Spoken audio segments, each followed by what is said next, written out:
அனைவருக்கும் இனிய மாலை வணக்கம். ஃபார்ம் கிராஜுவேட்ஸ் ஃபோரம் சார்பில் தொடர்ந்து நடத்தப்படும் இன்று ஒரு தொழில்நுட்பம் நிகழ்ச்சிக்கு உங்கள் அனைவரையும் வருக வருக என வரவேற்கிறேன். இன்றைய நிகழ்ச்சி நமது குழுவின் மூலம் நடத்தப்படும் 617வது நிகழ்ச்சியாகும்.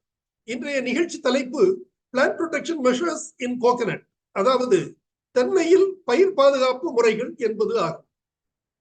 தோட்ட பயிரான தென்னை நம் வாழ்வில் மிக முக்கிய பங்கு வகிக்கிறது என்றால் அது மிகையாகாது. தென்னையின் அனைத்து பகுதிகளுமே நமக்கு ஏதாவது ஒரு வகையில் பயன்படுகின்றன. இன்றைய நிகழ்ச்சியில் தென்னையில் பயிர் பாதுகாப்பு முறைகள் என்னென்ன மேற்கொள்ள வேண்டும், எவ்வாறு மேற்கொள்ள வேண்டும், அவற்றை கண்காணிப்பது எவ்வாறு போன்ற தகவல்கள் வழங்கப்பட உள்ளன. இன்றைய நிகழ்ச்சியை நமக்கு வழங்கிட சிறப்பு விருந்தினராக இங்கே வருகை புரிந்துள்ளார் டாக்டர் ஆர் குமரவேல் அவர்கள். டாக்டர் குமரவேல் அவர்கள் தமிழ்நாடு அரசின் தோட்டக்கலை துறையில் தோட்டக்கலை உதவி இயக்குநராக சேலம் மாவட்டத்தில் பணிபுரிந்து வருகிறார். வாருங்கள், அவருடன் இணைவோம், நிகழ்ச்சிக்கு செல்வோம். Doctor Kumaravel, please. சார், அனைவருக்கும் வணக்கம். இன்றைய நிகழ்ச்சியில 617வது நிகழ்ச்சி. இந்த நிகழ்ச்சியில அனைவரையும் சந்திக்கிறதுல மிக்க மகிழ்ச்சி. அதுல ஒரு முக்கியமான பயிரை பத்தி நம்ம பார்க்க போறோம். ஏன்னா ரொம்ப எக்கனாமிக் வேல்யூ இருக்கக்கூடிய ஒரு பயிர், அதாவது தென்னையை பத்தி பார்க்க போறோம். அதாவது குறிப்பா தென்னை மரங்கள்ல பயிர் பாதுகாப்பு நடவடிக்கைகள் நம்ம எப்படி எடுக்கணும் அப்படின்றத பத்தி நம்ம பார்க்க போறோம். தென்னை ரொம்ப ரொம்ப முக்கியமான பயிர். ஏன்னா அதனுடைய பாகங்கள் எல்லாமே, அதனுடைய மரமா இருக்கட்டும், காயா இருக்கட்டும், இளநீரா இருக்கட்டும், ஓலையா இருக்கட்டும், எல்லாமே அதனுடைய பாகங்கள் அனைத்தும் அவ்வளவு எக்கனாமிக் வேல்யூ கொண்ட ஒரு முக்கியத்துவம் வாய்ந்தது. அதனாலதான் அதனுடைய ஏற்றுமதி மதிப்பு பார்த்தீங்கன்னா நாளுக்கு நாள் அதிகரிச்சு கொண்டே போயிட்டு இருக்குதுங்க. அதாவது 2015-16 இருந்து 2021-22 கம்பேர் பண்ணும்போது, அதாவது காம்பவுண்ட் ஆனுவல் குரோத் ரேட்னு சொல்லுவோம். நம்ம agriculture growth rate, compound annual growth rate 13% ஒவ்வொரு வருடமும் இன்க்ரீஸ் ஆகிட்டே போயிட்டு இருக்குது. அந்த அளவுக்கு தென்னையில ஏற்றுமதி வாய்ப்புகள் அதிகமாயிட்டு இருக்குதுங்க. 21-22 பாத்தீங்கன்னா கிட்டத்தட்ட 3236 கோடிக்கு மேல நம்ம வர்த்தகம் பண்ணியிருக்கோம், அதாவது எக்ஸ்போர்ட் பண்ணியிருக்கோம். கிட்டத்தட்ட 140 கண்ட்ரீஸ்க்கு நம்ம எக்ஸ்போர்ட் பண்ணியிருக்கோம். அவ்வளவு ஒரு முக்கியத்துவம், அவ்வளவு அத்தனை பேருக்கு எம்ப்ளாய்மெண்ட் கொடுக்கக்கூடிய ஒரு முக்கியமான பயிருங்க. முக்கியமா நம்ம கிட்ட இருந்து இம்போர்ட் பண்ணக்கூடிய கண்ட்ரீஸ்ன்னு பாத்தீங்கன்னா வியட்நாம் கிட்டத்தட்ட 29.6 மில்லியன் யூஎஸ் டாலருக்கு அவங்க இம்போர்ட் பண்ணியிருக்காங்க. யுஏஇ பாத்தீங்கன்னா அரபு எமிரேட்டு 16.61 மில்லியன் யூஎஸ் டாலருக்கு இம்போர்ட் பண்ணியிருக்காங்க. பங்களாதேஷ், அடுத்தது மலேசியா, அடுத்தது யுஎஸ்ஏ. இந்த முக்கியமான கண்ட்ரிஸ் சேர்ந்து நமக்கு கிட்டத்தட்ட 65-66% நம்மளுடைய எக்ஸ்போர்ட்டை அவங்க தான் எடுத்துக்கிறாங்க. கிட்டத்தட்ட உலகத்துல அதிகமா நமக்கு உற்பத்தி செய்யக்கூடிய நாடுகள் அப்படின்னு பார்த்தோம்னா இந்தோனேசியா அதிகமா ஏரியாவும் அதிகமா இருக்கு, உற்பத்தியும் அதிகமா பண்ணிட்டு இருக்கிறாங்க. கிட்டத்தட்ட 17.16 மில்லியன் மெட்ரிக் டன்ஸ் ப்ரொடக்ஷன் பண்ணிட்டு இருக்காங்க. அதனை தொடர்ந்து பிலிப்பைன்ஸ் 2வது இடத்துல 14.7 மில்லியன் மெட்ரிக் டன்ஸ் ப்ரொடக்ஷன் பண்ணிட்டு இருக்கிறாங்க. அடுத்தது இந்தியா 3வது பிளேஸ்ல 14.301 மில்லியன் மெட்ரிக் டன்ஸ் எக்ஸ்போர்ட் பண்ணிட்டு இருக்கோம், அதாவது ப்ரொடக்ஷன் பண்ணிட்டு இருக்கிறோம். இந்த 3 கண்ட்ரி சேர்ந்து கிட்டத்தட்ட உலகத்தினுடைய உற்பத்தியில நம்ம 70% உற்பத்தி பண்றோம். நம்ம தமிழ்நாட்டுல பாத்தீங்கன்னா அதிகபட்சம் பாத்தீங்கன்னா கர்நாடகாவில ஏரியா அதிகமா இருக்கு. கர்நாடகாவில ப்ரொடக்ஷனும் கர்நாடகாவில அதிகம். 5 லட்சம் ஹெக்டர் கர்நாடகாவில இருக்கு. நம்ம தமிழ்நாட்டுல 4.6 லட்சம் ஹெக்டர் இருக்கு. அதனை தொடர்ந்து கேரளா, ஆந்திர பிரதேஷ், இந்த 4 ஸ்டேட் மட்டுமே சேர்ந்து கிட்டத்தட்ட நம்ம நேஷன் ப்ரொடக்ஷன்ல 90.04% ப்ரொடக்ஷன் நம்ம கான்ட்ரிபியூட் பண்றோம். ஏரியா பார்த்தீங்கன்னா 89.13% ஏரியா கான்ட்ரிபியூட் பண்றோம். அதுல ப்ரொடக்ஷன் 90.04% இந்த 4 மாநிலங்கள்ல இருந்து மட்டுமே நமக்கு கான்ட்ரிபியூட் பண்றோம். நம்ம தமிழ்நாட்டுல பாத்தீங்கன்னா 4.6 லட்சம் ஹெக்டர் வரைக்கும் நம்ம சாகுபடி பண்ணிட்டு இருக்கோம். அதுல குறிப்பா கோயம்புத்தூர் கிட்டத்தட்ட 90,000 ஹெக்டர் பண்ணிக்கிட்டு இருக்கிறோம். திருப்பூர் 68,000 ஹெக்டர் பண்ணிட்டு இருக்கிறோம். தஞ்சாவூர்ல 41,000 ஹெக்டர், திண்டுக்கல்ல 30,000 ஹெக்டர், கன்னியாகுமரியில 25,000 ஹெக்டர். இது மாதிரி முக்கியமா கோயம்புத்தூர், திருப்பூர், தஞ்சாவூர், திண்டுக்கல், கன்னியாகுமரி ஆகிய மாவட்டங்களும் பிற மாவட்டங்களும் கான்ட்ரிபியூட் பண்ணிட்டு வந்துட்டு இருக்குங்க. இப்படிப்பட்ட ஒரு முக்கியத்துவம் வாய்ந்த நாளுக்கு நாள் வளர்ந்து கொண்டிருக்கின்ற அதுல பாத்தீங்கன்னா காயர் இண்டஸ்ட்ரி நல்ல குரோத் ஆயிட்டு இருக்கு. ஏன்னா காயர் கம்போஸ்ட் பாத்தீங்கன்னா நமக்கு வந்து அது ஒரு ஆல்டர்னேட்டிவ் மீடியாவா வந்து நம்ம பயன்படுத்துறோம். அதாவது சாயில் வந்து முக்கியமா பயன்படுத்துறோம். அதனால அது மாடி தோட்டங்கள் நம்ம உருவாக்குறதுல எல்லாத்துலயுமே ரொம்ப முக்கியத்துவம் வைக்கிறதுனால காயர் இண்டஸ்ட்ரி ஒரு பெரிய பூம், ஒரு பெரிய இண்டஸ்ட்ரி. கோகனட் இண்டஸ்ட்ரியை விட இப்போ காயர் இண்டஸ்ட்ரி நல்ல குரோத் ஆயிட்டு இருக்கு. காயர் பிரிக்ஸ் எல்லாமே இங்கிருந்து நிறைய எக்ஸ்போர்ட் ஆகிட்டு இருக்குங்க. பொள்ளாச்சி ஏரியா, நம்ம சேலம், தருமபுரி ஏரியா இங்கெல்லாம் பாத்தீங்கன்னா காயர் இண்டஸ்ட்ரி வந்து பெரிய லெவல்ல வந்து டெவலப் ஆகிட்டு இருக்கு. காயர் பிரிக்ஸ் வந்து ரெடி பண்ணி தயார் பண்ணி எக்ஸ்போர்ட் பண்ணிக்கிட்டு இருக்கிறாங்க. இவ்வளவு ஒரு முக்கியத்துவம் வாய்ந்த இந்த கிராப்புங்க. இவ்வளவு முக்கியத்துவம் வாய்ந்த கிராப்பை வந்து நம்ம வந்து பாதுகாத்து கரெக்டா வந்து டெவலப் பண்ணி நம்ம வந்து அது எக்கனாமிக் ஈல்டு என்னமோ நம்ம வந்து அந்த ஈல்டு வந்து நம்ம எடுக்கணும். இப்ப தமிழ்நாட்டில் வந்து பாத்தீங்கன்னா கிட்டத்தட்ட 10,484 நட்ஸ் வந்து ஒரு ஹெக்டருக்கு வந்து நம்ம எடுத்துக்கிட்டு இருக்கிறோம். அது கிட்டத்தட்ட ஓரளவுக்கு நல்ல ஈல்டு தான் எடுத்துக்கிட்டு இருக்கிறோம். இப்போ கோயம்புத்தூர் மாதிரியான மாவட்டங்கள்ல நல்ல திருப்பூர் மாதிரியான மாவட்டங்கள்ல நல்ல பராமரிப்பு செய்யறதுனால அந்த அளவுக்கு வந்து ஒரு ஈல்டு வந்து வருதுங்க. அதே மாதிரி எல்லா மாவட்டங்கள்லயும் நம்ம தென்னையை வந்து கரெக்டா பராமரிக்கணும். ஏன்னா இது வந்து பாத்தீங்கன்னா ஒரு 30 நாள் பயிரோ ஒரு வருட பயிரோ கிடையாதுங்க. இது வந்து பல்லாண்டு பயிர். கிட்டத்தட்ட 80 வருஷம் கூட தென்னை மரங்கள் வந்து இருக்கும். 70-80 வருஷம் கூட இருக்கும். அந்த அளவுக்கு பல்லாண்டு பயிர் இருக்கக்கூடிய தென்னை ரொம்ப ரொம்ப முக்கியத்துவம் வாய்ந்ததுங்க. அதனால இதுல பராமரிப்பு வந்து ரொம்ப ரொம்ப முக்கியம். இப்போ 20 வருஷம் வளர்ந்த மரம், 25 வருஷம் வளர்ந்த மரம் வந்து திடீர்னு பட்டு போச்சு அப்படின்னா அது ஒரு பெரிய எக்கனாமிக் லாஸ். அந்த ஃபார்மருக்கும் சரி, மற்றவங்களுக்கும் சரி, பெரிய எக்கனாமிக் லாஸ். போன முறை வந்து புயல் வரும்போது நிறைய தஞ்சாவூர் ஏரியாவில் வந்து பாதிக்கப்பட்டதுனால ஒரு 5-6 வருடங்களுக்கு முன்னாடி பாதிக்கப்பட்டதுனால ரொம்ப சிரமப்பட்டாங்க விவசாயிகள். ஏன்னா வந்து தென்னை வந்து பாத்தீங்கன்னா அவ்வளவு ஒரு முக்கியத்துவம் வாய்ந்தது பல்லாண்டு பயிருங்கிறதுனால அவங்களால விவசாயிகளால எளிதில் வந்து அதை வந்து ஏற்றுக்கொள்ள முடியாது. அதனால அதை வந்து எப்படி நம்மளை வந்து நம்ம ஆரோக்கியத்தை வந்து பாதுகாக்கிறோமோ அதே மாதிரி தென்னையை சிறப்பா வந்து நம்ம வந்து பராமரிக்கணும். அப்படி பராமரிச்சாதான் நமக்கு தேவையான ஈல்டு கிடைக்கும். ரொம்ப நாளைக்கு மரங்களை வந்து எந்த விதமான பூச்சி நோய்கள் பாதிப்பு இல்லாம நம்ம வந்து வச்சுக்கலாம். அப்படி சிறப்பா வந்து நம்ம பராமரிக்கும் போது நம்ம வந்து வருடம் சரியான நேரத்துல நம்ம வந்து ஃபெர்டிலைசர் டோஸ் வந்து கரெக்டா கொடுக்கணும். தென்னையை பொறுத்த வரைக்கும் ஃபெர்டிலைசர் வந்து ரொம்ப ரொம்ப முக்கியமானதுங்க. வருடத்திற்கு 2 முறை வந்து ஃபெர்டிலைசர் கொடுக்கணும். ஒரு முறை ஜூன் ஜூலை மாதங்கள்ல நம்ம கொடுக்கலாம். ஆடி மாதம் கழிச்சு காய் வெட்டிட்டு அந்த தருணத்துல வந்து ஒரு வாட்டி கொடுத்துடலாம். அதுல இருந்து ஒரு 5-6 மாதங்கள் தள்ளி நவம்பர் டிசம்பர்ல அப்போ ஒரு சமயத்துல நம்ம வந்து நவம்பர் மாதங்கள் அக்டோபர் நவம்பர் இல்லைன்னா டிசம்பருக்குள்ளார நம்ம வந்து இன்னொரு ஃபெர்டிலைசர் டோஸ் வந்து கொடுத்துடலாம். 6 மாதங்கள் கேப் விட்டு ஃபெர்டிலைசர் டோஸ் கொடுத்துடலாம்.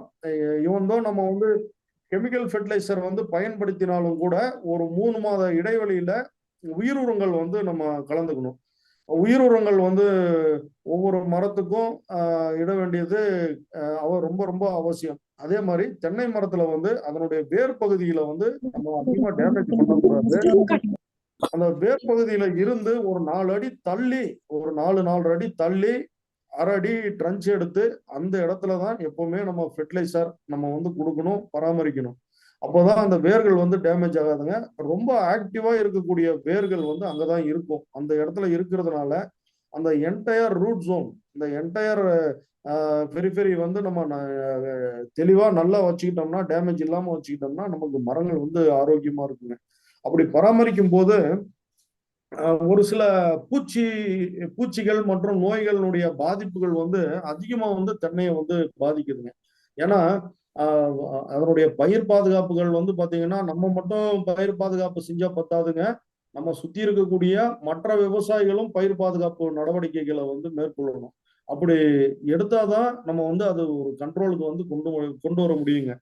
குறிப்பா இந்த பூச்சிகள்ல வந்து அதிகமா தென்னையை வந்து பாதிக்கக்கூடிய பூச்சிகள் தான் ஒரு பயமுறுத்துற மாதிரியான ஒரு சிம்டத்தை வந்து கண்ணுக்கு எதிரில் வந்து காட்டுங்க. அதுல வந்து பாத்தீங்கன்னா குறிப்பா நம்ம ரைனோசரஸ் பீட்டில்னு சொல்லக்கூடிய காண்டாமிருக வண்டினுடைய பாதிப்புகள் வந்து அதிகமா வந்து இருக்கும். அதுக்கு அடுத்தது பாத்தீங்கன்னா நமக்கு இந்த சிகப்பு கூன் வண்டு சொல்லுவோம். சிகப்பு கூன் வண்டினுடைய பாதிப்புகளும் அதிகமா வந்து இருக்கும். அதுக்கு அடுத்தது இப்போ நவீன காலங்கள்ல வந்து பாத்தீங்கன்னா இந்த ருகோஸ் வெள்ளை ஈன்னு சொல்லக்கூடிய அந்த வெள்ளை ஈக்களினுடைய பாதிப்புகளும் அதிகமா இருக்குதுங்க. அது மட்டும் இல்லைங்க, கருந்தலை புழுக்கள்னு சொல்லக்கூடிய அந்த கருந்தலை புழுக்கள் அதனுடைய பாதிப்பு, அதாவது பிளாக் ஹெட்டட் கேட்டர்பில்லர்னு சொல்லுவோம், அந்த புழுக்களினுடைய பாதிப்புகளும் வந்து அதிகமா வந்து தெரியுதுங்க. இப்போ காண்டாமிருக வண்டு நமக்கு எந்த விதத்துல வந்து பாதிப்புகளை உண்டு பண்ணுது அப்படின்னா, ஆரம்பத்துல கிட்டத்தட்ட நம்ம ஒரு 5 to 7 வருடங்கள் நடவு செஞ்சதுல இருந்து ஒரு 7 வருடங்கள் வரை செடியை வந்து தென்னை மரத்தை வந்து ரொம்ப ரொம்ப பாதுகாப்பா பார்த்துக்கணும். ஏன்னா இது வந்து ஒரு இளம் பருவம். இந்த இளம் பருவத்துல அது ரொம்ப கேர் எடுத்து பார்த்துக்கணுங்க. ஏன்னா இந்த காண்டாமிருக வண்டினுடைய பாதிப்புகள் வந்து இந்த சமயத்துலதான் அதிகமா இருக்கும். அதாவது நடவு செய்த செடியிலேயே வந்து அதனுடைய பாதிப்புகள் வந்து தென்படும். ஏன்னா அது ரொம்ப ப்ரிஃபர் பண்ணும். அந்த பாத்தீங்கன்னா அந்த காண்டாமிருகத்தினுடைய அந்த வண்டு வந்து பாத்தீங்கன்னா உள்ள குடைஞ்சு நமக்கு வந்து நிறைய பாதிப்புகளை வந்து அது உண்டு பண்ணும். ஏன்னா அதனுடைய லார்வா வந்து பாத்தீங்கன்னா நம்ம எரு குழியில வந்து இருக்கும். அந்த எரு குழியில இருக்கிறதுனால நம்ம எல்லாருமே வந்து பெரும்பாலும் எரு குழி வந்து வச்சிருப்போம். அது மாட்டு சாணம் கொட்டக்கூடிய எரு குழி அதுல இருந்து உருவாகுங்க. அந்த காண்டாமிருக வண்டுகள் தான் வந்து இந்த குருத்தை வந்து குடைஞ்சு, பெரும்பாலும் குருத்தை தான் குடையும். குருத்தை வந்து குடைஞ்சு அதை வந்து இளங்குருத்தை வளரக்கூடிய குருத்துகளை டேமேஜ் பண்ணும்போது இது மாதிரி ட்ரையாங்கிள் கட் அது வளரும் போது என்ன ஆகும்னா அந்த இளம் இலைகள் வந்து டேமேஜ் ஆயிருக்கிறதுனால அது வளர வளர அந்த இலைகள் வந்து இது மாதிரி கோனிக்கல் ஷேப்ல ட்ரையாங்கிள் ஷேப்ல இது மாதிரியான ஒரு வடிவம் வந்து வந்துடும். ஏன்னா இளம் இலைகள் வந்து கட்டாயி இருக்கிறதுனால அது வளரும் போது அந்த ஸ்ட்ரக்சர் வந்து அது மாதிரி கோனிக்கல் ஸ்ட்ரக்சர் அதுதான் நமக்கு வந்து ஒரு சிம்டம். அதே மாதிரி அந்த நுனியில இருக்கக்கூடிய அந்த கிரவுன் ஏரியாவில் வந்து பாத்தீங்கன்னா சாப்பிட்டு அந்த வண்டுகள் வந்து உள்ள சாப்பிட்டுட்டு அதனுடைய எச்சத்தை வந்து வெளியே தள்ளிக்கிட்டு இருக்கிறோம். அதை பார்த்து நம்ம வந்து கண்டுபிடிச்சிடலாம். சரி, இதை வந்து எப்படி வந்து இதை நம்ம கட்டுப்படுத்துறது? காண்டாமிருக வண்டுகள் இருக்கு, அதை வந்து எப்படி கட்டுப்படுத்துறது அப்படின்னு பார்க்கும்போது தோட்டத்துல ஒரு 4-5 இடத்துல வந்து நமக்கு இந்த பாதிப்புகள் வந்து தென்படும் போது நம்ம இம்மிடியட்டா அதுக்குரிய என்டையர் தோட்டத்துக்குமே என்ன பயிர் பாதுகாப்பு நடவடிக்கைகள் வந்து எடுக்கணுமோ அந்த பயிர் பாதுகாப்பு நடவடிக்கைகளை நம்ம எடுக்கணும். இந்த எருக்குழியில வந்து என்ன பண்ணணும், நம்ம உயிரியல் கட்டுப்பாட்டு முறையில மெட்டாரைசியம் அனிசோபிலே அப்படின்னு சொல்லக்கூடிய அந்த கிரீன் மஸ்கார்டின் ஃபங்கஸ் அப்படின்னு சொல்லுவோம். அந்த ஃபங்கஸை 1 லிட்டர் தண்ணீருக்கு 5 மில்லி, அதாவது மெட்டாரைசியம் அனிசோபிலே அப்படிங்கிற அந்த ஃபங்கஸை 1 லிட்டர் தண்ணீருக்கு 5 மில்லி அளவுக்கு கலந்து நம்ம அந்த எருக்குழிகள் எல்லாம் ஃபுல்லா தெளிக்கணும். கம்ப்ளீட்டா தெளிச்சு விடணும். அது மட்டும் இல்லாம எருக்குழிகளை தெளிக்கிறது மட்டும் இல்லாம அந்த குருத்து பகுதிக்கும் தெளிச்சு விடணும். அதுல ஹோல்ஸ் இருந்ததுன்னா அதுலயும் இது பண்ணணுங்க. அந்த ஹூக் ஏதாவது இருந்ததுன்னா, இரும்பு கம்பிகள் இருந்ததுன்னா அந்த ஹோல்ஸ்ல வந்து உள்ள துவாரத்துல வந்து உள்ள இட்டு அந்த வண்டுகளை வந்து நம்ம மெக்கானிக்கல் முறையில வந்து அதை வந்து எடுத்து கட்டுப்படுத்தலாம். இப்போ எருவுல வந்து இந்த மெட்டாரைசியம் ஸ்ப்ரே பண்ணும்போது அதனுடைய புழுக்கள் எல்லாமே வந்து அங்க பாதிக்கப்பட்டுரும், இறந்துரும். அதுக்கப்புறம் அந்த மரங்கள்ல வந்து பாத்தீங்கன்னா நம்ம நேப்தலின் பால்ஸ்ன்னு சொல்லுவோம். அந்துருண்டைகளை ஒரு மரத்துக்கு, சின்ன மரமா இருந்தா ஒரு மரத்துக்கு ஒரு 2 அந்த இடுக்குல வந்து மேல ஓலையில அந்த இடுக்குல வந்து குருத்துல வந்து வைக்கலாம். பெரிய மரங்களா இருந்தா ஒரு 3-4 அது மாதிரி வந்து அந்த இடுக்குகள்ல வந்து வைக்கும்போது அந்த வாடகை வந்து வராம அது வந்து ஓடி போயிருங்க. அதே மாதிரி இந்த ரைனோசரஸ் பிட்டிலுக்கு ட்ராப் வந்து மார்க்கெட்ல வந்து அவைலபிளா இருக்கு. அந்த ட்ராப் அதை இனக்கவர்ச்சி பொறிகளை வந்து வைக்கும்போது அது வந்து அந்த வாசனைக்கு வந்து தாய் வண்டுகள் வந்து அட்ராக்ட் பண்ணி அது வந்து செத்து போயிடும். அதுல வந்து விழுந்து அதை வந்து சுட்டு போயிடும். அது மாதிரியான இனக்கவர்ச்சி பொறிகளை வந்து நம்ம வந்து வைக்கலாம். அதே மாதிரி அது மட்டும் இல்லாம இந்த இயற்கை முறையில வந்து கட்டுப்படுத்துற முறை வந்து பாத்தீங்கன்னா, இன்னொரு முறை பாத்தீங்கன்னா, நம்ம விவசாயிகள் வந்து நம்ம தோட்டத்துல இருக்கக்கூடிய பொருட்களை வச்சே நம்ம வந்து இது மாதிரியான இயற்கை முறையில கட்டுப்பாடு முறைகளை வந்து பயன்படுத்தலாம். எப்படின்னா, பப்பாளி காய் வந்து எடுத்துக்கணும். பப்பாளி காய் வந்து ஒரு எண் வந்து எடுத்துக்கணும். அது கூட வந்து பாத்தீங்கன்னா காட்டாமணுக்கு விதை. நம்ம ஆத்தோரங்கள்ல வந்து காட்டாமணுக்கு காய் வந்து கிடைக்கும். காட்டாமணுக்கு காய்.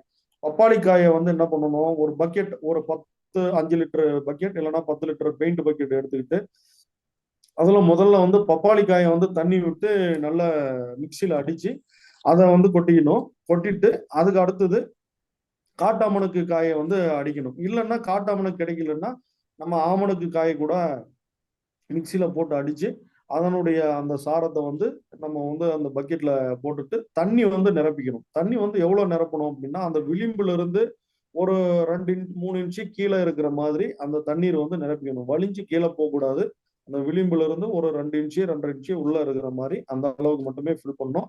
தோட்டத்துல ஒரு 4-5 இது மாதிரியான கரைசலை வந்து ரெடி பண்ணி தோட்டத்துல வந்து ஒரு 4-5 இடத்துல வந்து என்ன பண்ணணும், ஒரு அரை 3/4 அடி ஆழத்துல வந்து புதைச்சு வைக்கணும். புதைச்சு வைக்கும் போது அதனுடைய விளிம்பு வந்து மண்ணுக்கு மேல இருக்கும். ஏன்னா விளிம்பு வந்து மண்ணுக்கு உள்ள இருந்ததுன்னா மழை வந்தது, இல்ல தண்ணி பட்டது, இல்ல மண் எல்லாமே உள்ள போகக்கூடிய வாய்ப்புகள் வந்து சாத்தியக்கூறுகள் வந்து அதிகமா இருக்கும்.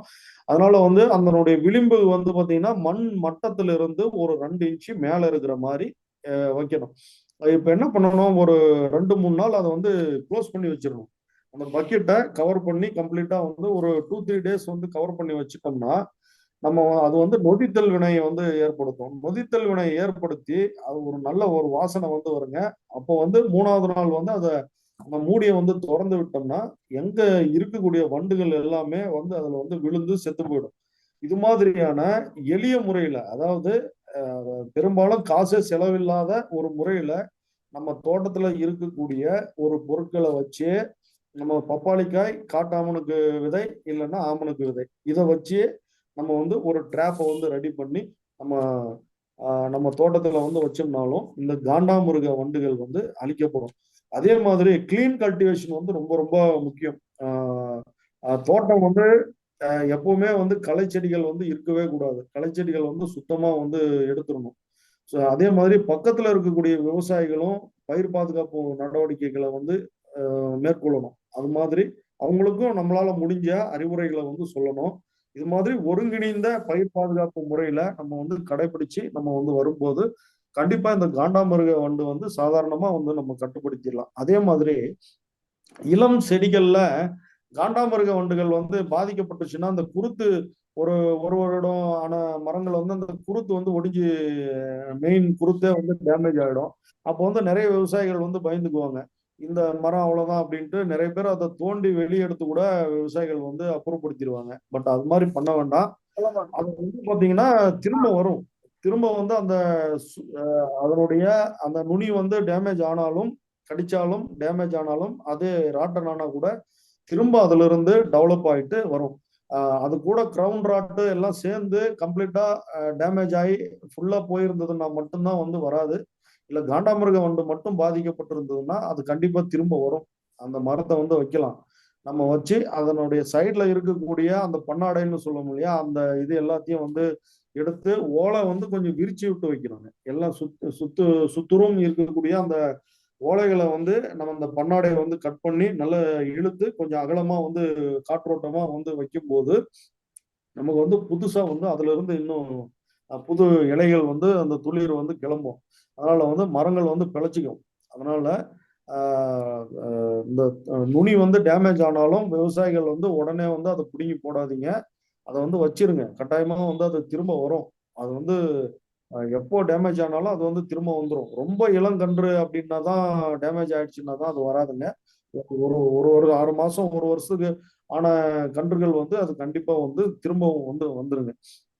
அடுத்தபடியா வந்து அதிகமா வந்து டேமேஜ் ஆகக்கூடிய பாதிப்புகள் வந்து பாத்தீங்கன்னா இந்த சிகப்பு கூன்வண்டுன்னு சொல்லுவோம். சிகப்பு கூன்வண்டு, அதாவது ரெட் பாம் வீவில்னு சொல்லுவோம். இந்த சிகப்பு கூன்வண்டுக்கும் காண்டாமிருக வண்டுக்கும் என்ன வித்தியாசம்? இது ரெண்டும் எங்க பாதிக்கும் அப்படின்னு பார்த்தோம்னா, காண்டாமிருக வண்டுகள் பெரும்பாலும் அந்த கிரவுன் பகுதி, அதாவது மேல இருக்கக்கூடிய அந்த இலைகள் வருது இல்லைங்களா, இலைகள் வந்து உருவாகுது இல்லைங்களா, அந்த பகுதியில தான் பெரும்பாலும் அந்த துளிர் பகுதி மேல இருக்கக்கூடிய அந்த நுனி பகுதி, அந்த ஏரியாவில தான் அதிகமா வந்து டேமேஜ் வந்து உண்டு பண்ணும்.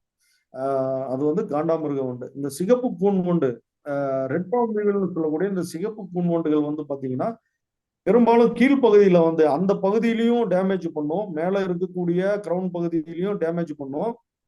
அது மட்டும் இல்லாம கீழே இருக்கக்கூடிய பகுதியிலையும் டேமேஜ் பண்ணும். மரத்தம் எவ்வளவு பெரிய மரமா இருந்தாலும் 7 வருஷம் மரம் இல்லைங்க, 10 வருஷம், 15 வருஷம், 20 வருஷம் மரமா இருந்தா கூட அதை வந்து கடிச்சு டேமேஜ் பண்ணிடும். அது வந்து என்ன பண்ணும்னா அந்த லார்வா வந்து கடிச்சு உள்ள போயிட்டு அது வந்து சிகப்பு கூன் வண்டு வந்து என்ன பண்ணும் வந்துட்டு எக்லே பண்ணிட்டு போயிடுங்க, முட்டைகளை வந்து உள்ள இட்டுட்டு போயிடும். முட்டைகளை இட்டுட்டு போன உடனே அந்த முட்டைகள் வந்து பொரிந்து அந்த லார்வா வந்து உள்ளார வந்து கடிச்சு கடிச்சு கடிச்சு கடிச்சு ஃபுல்லா சாப்பிட்டு உள்ளாரவே ஒரு ரயில்வே ட்ராக் மாதிரி உள்ள போயிட்டு இருக்கும் உள்ளார. அந்த அளவுக்கு வந்து சாப்பிட்றோம். சாப்பிட்டுட்டு அதனுடைய ஃபீக்கல் மேட்டரை வந்து வெளியில வந்து தள்ளிக்கிட்டே இருக்கும். சாப்பிட்டு சாப்பிட்டு அதுலயே வந்து நம்ம வந்து கண்டுபிடிச்சிடலாம் இது வந்து சிகப்பு கூன் வண்டு. அது பக்கம் போய் நின்று நம்ம வந்து அந்த ஓட்டையில வந்து நம்ம லைட்டா ஸ்மெல் வாசனையை பார்த்தோம்னா அது வந்து ஒரு மாதிரியான ரிப்பலண்ட் ஓடர், வாடை வரக்கூடிய ஒரு இது அழுகி போன வாடை இருக்கிற மாதிரி, நொதித்தல் வாடை வர மாதிரி ஒரு மாதிரியான வாடை வந்து வருங்க. அதுலயே வந்து அந்த சிகப்பு கூன் வண்டு அப்படின்னு தெரிஞ்சுக்கலாம். இந்த சிகப்பு கூன் வண்டுகள் வந்து நமக்கு இதுல வந்து எப்படி கட்டுப்படுத்துறது அப்படின்னு பார்த்தோம்னா, சிகப்பு கூன் வண்டுகள் வந்து அந்த ஓட்டை போட்டு உள்ள வந்து டேமேஜ் பண்ண இடத்துல நம்ம வந்து அந்த இடத்துல வந்து கொஞ்சம் அதை ஓபன் பண்ணி அந்த இடத்த வந்து நம்ம வந்து ஏதாவது ஒரு ஆகார் இது மாதிரி இதை வச்சு லைட்டா ஓபன் பண்ணி அந்த இடத்துல முடிஞ்ச அளவுக்கு அதை வெளியே எடுத்து டேமேஜ் ஆன பகுதிகள் எல்லாத்தையுமே வந்து வெளியே எடுத்துட்டு அந்த வண்டுகளை எல்லாத்தையும் லார்வா எல்லாத்தையும் வந்து எடுத்து நம்ம அழிச்சிடணுங்க. அழிச்சிட்டு என்ன பண்ணணும், இந்த மெட்டாரைசியம் அனிசோபிலே அப்படிங்கிற இந்த உயிரியல் பூஞ்சானத்தை தண்ணீர்ல வந்து மிக்ஸ் பண்ணி 5 மில்லி 1 லிட்டர் தண்ணிக்கு மிக்ஸ் பண்ணி அந்த கலவையை வந்து உள்ள நம்ம வந்து ஊத்தி விடலாம். ஊத்தி விட்டுட்டு அதுல வந்து அந்த ஹோல்ஸ், பாதிக்கப்பட்ட ஹோல்ஸை வந்து நம்ம சிமெண்ட்டை வச்சு நம்ம அடைச்சிடலாம். சிமெண்ட்டோ இல்லை கெட்டியான களிமண் கொண்டோ, களிமண் அடைக்கிறத விட சிமெண்ட் வச்சு வச்சு அடைக்கிறது ரொம்ப நல்லதுங்க, திரும்பவும் டேமேஜ் ஆகாது. அது மாதிரி வந்து நம்ம பண்ணிடலாங்க.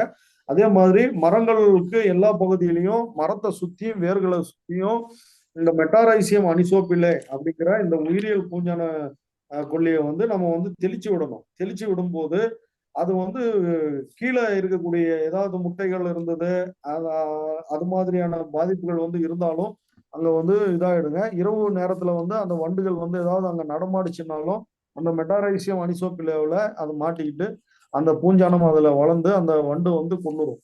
அதனால இது மாதிரியான பயிர் பாதுகாப்பு நடவடிக்கைகளை வந்து இது பண்ணணும். இது மட்டும் இல்லைங்க,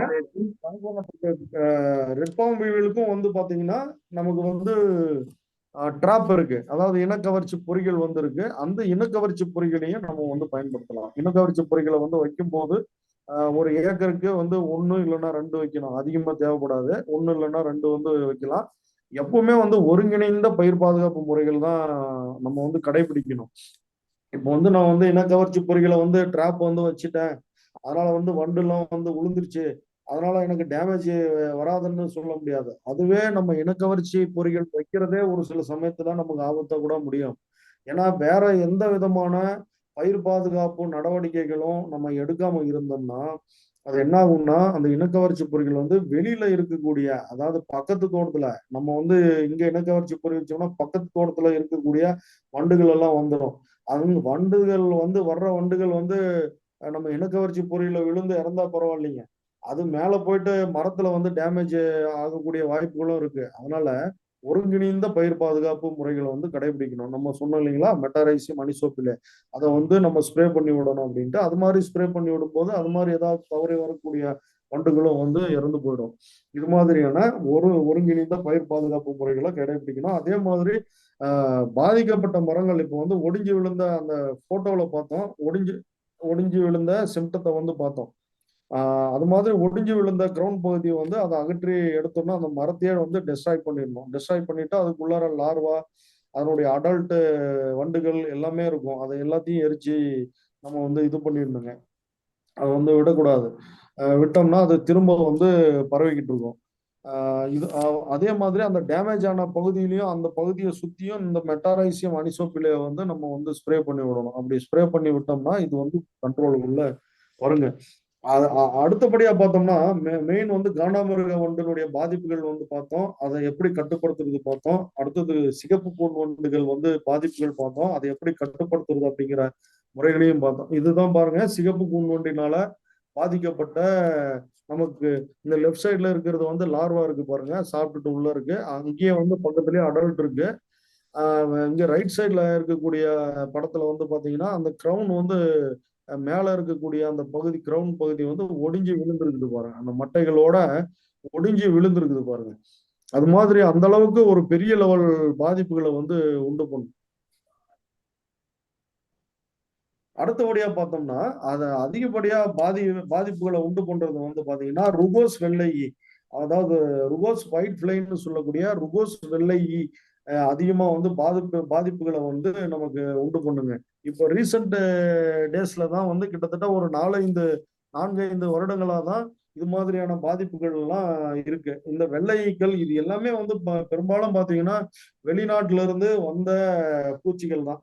இங்க நம்ம நாட்டுல வந்து குறைவாக தான் இருந்தது. வேற விதமான white flies, ordinary white flies தான், பெர்மிஷியா டபாசி மாதிரி இருக்கக்கூடிய ஒயிட் ஃபிளைஸ் தான் வந்து இருந்தது. ஆனா இது வந்து பாத்தீங்கன்னா ருகோஸ் வெள்ளை ஈ, இது வந்து வெளியூர்ல இருந்து வந்த ஈக்கள் தான் பெரும்பாலும். இது வந்து ஆரம்பத்துல வந்து என்ன பண்ணும்னா இலைகளுக்கு அடிப்பகுதியில வந்து அங்க இருக்கக்கூடிய குளோரோஃபில் பச்சையத்தை எல்லாத்தையுமே உறிஞ்சி எடுத்துட்டு, சாறு எல்லாத்தையும் உறிஞ்சி எடுத்துட்டு அந்த மேல் பகுதி வந்து பாத்தீங்கன்னா நமக்கு மஞ்சள் கலரா மாறும். அந்த சாறு உறிஞ்சி எடுத்த பகுதிகள் வந்து பாத்தீங்கன்னா மஞ்சள் கலரா மாறிடும்.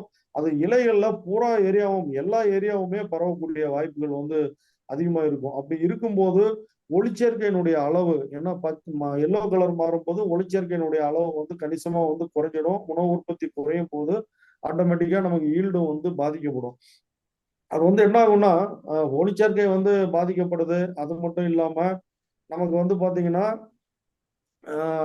அதுல வந்து அந்த எச்சம் வந்து விடும். தேன் மாதிரியான ஒரு எச்சத்தை வந்து அது விடுங்க. அந்த எச்சத்தை பாத்தீங்கன்னா அதுல வந்து சூட்டி மோல்டு ஃபங்கஸ் வந்து நமக்கு கேப்னிடியம் ஃபங்கஸ் வந்து அதுல வந்து டெவலப் ஆயிடும்.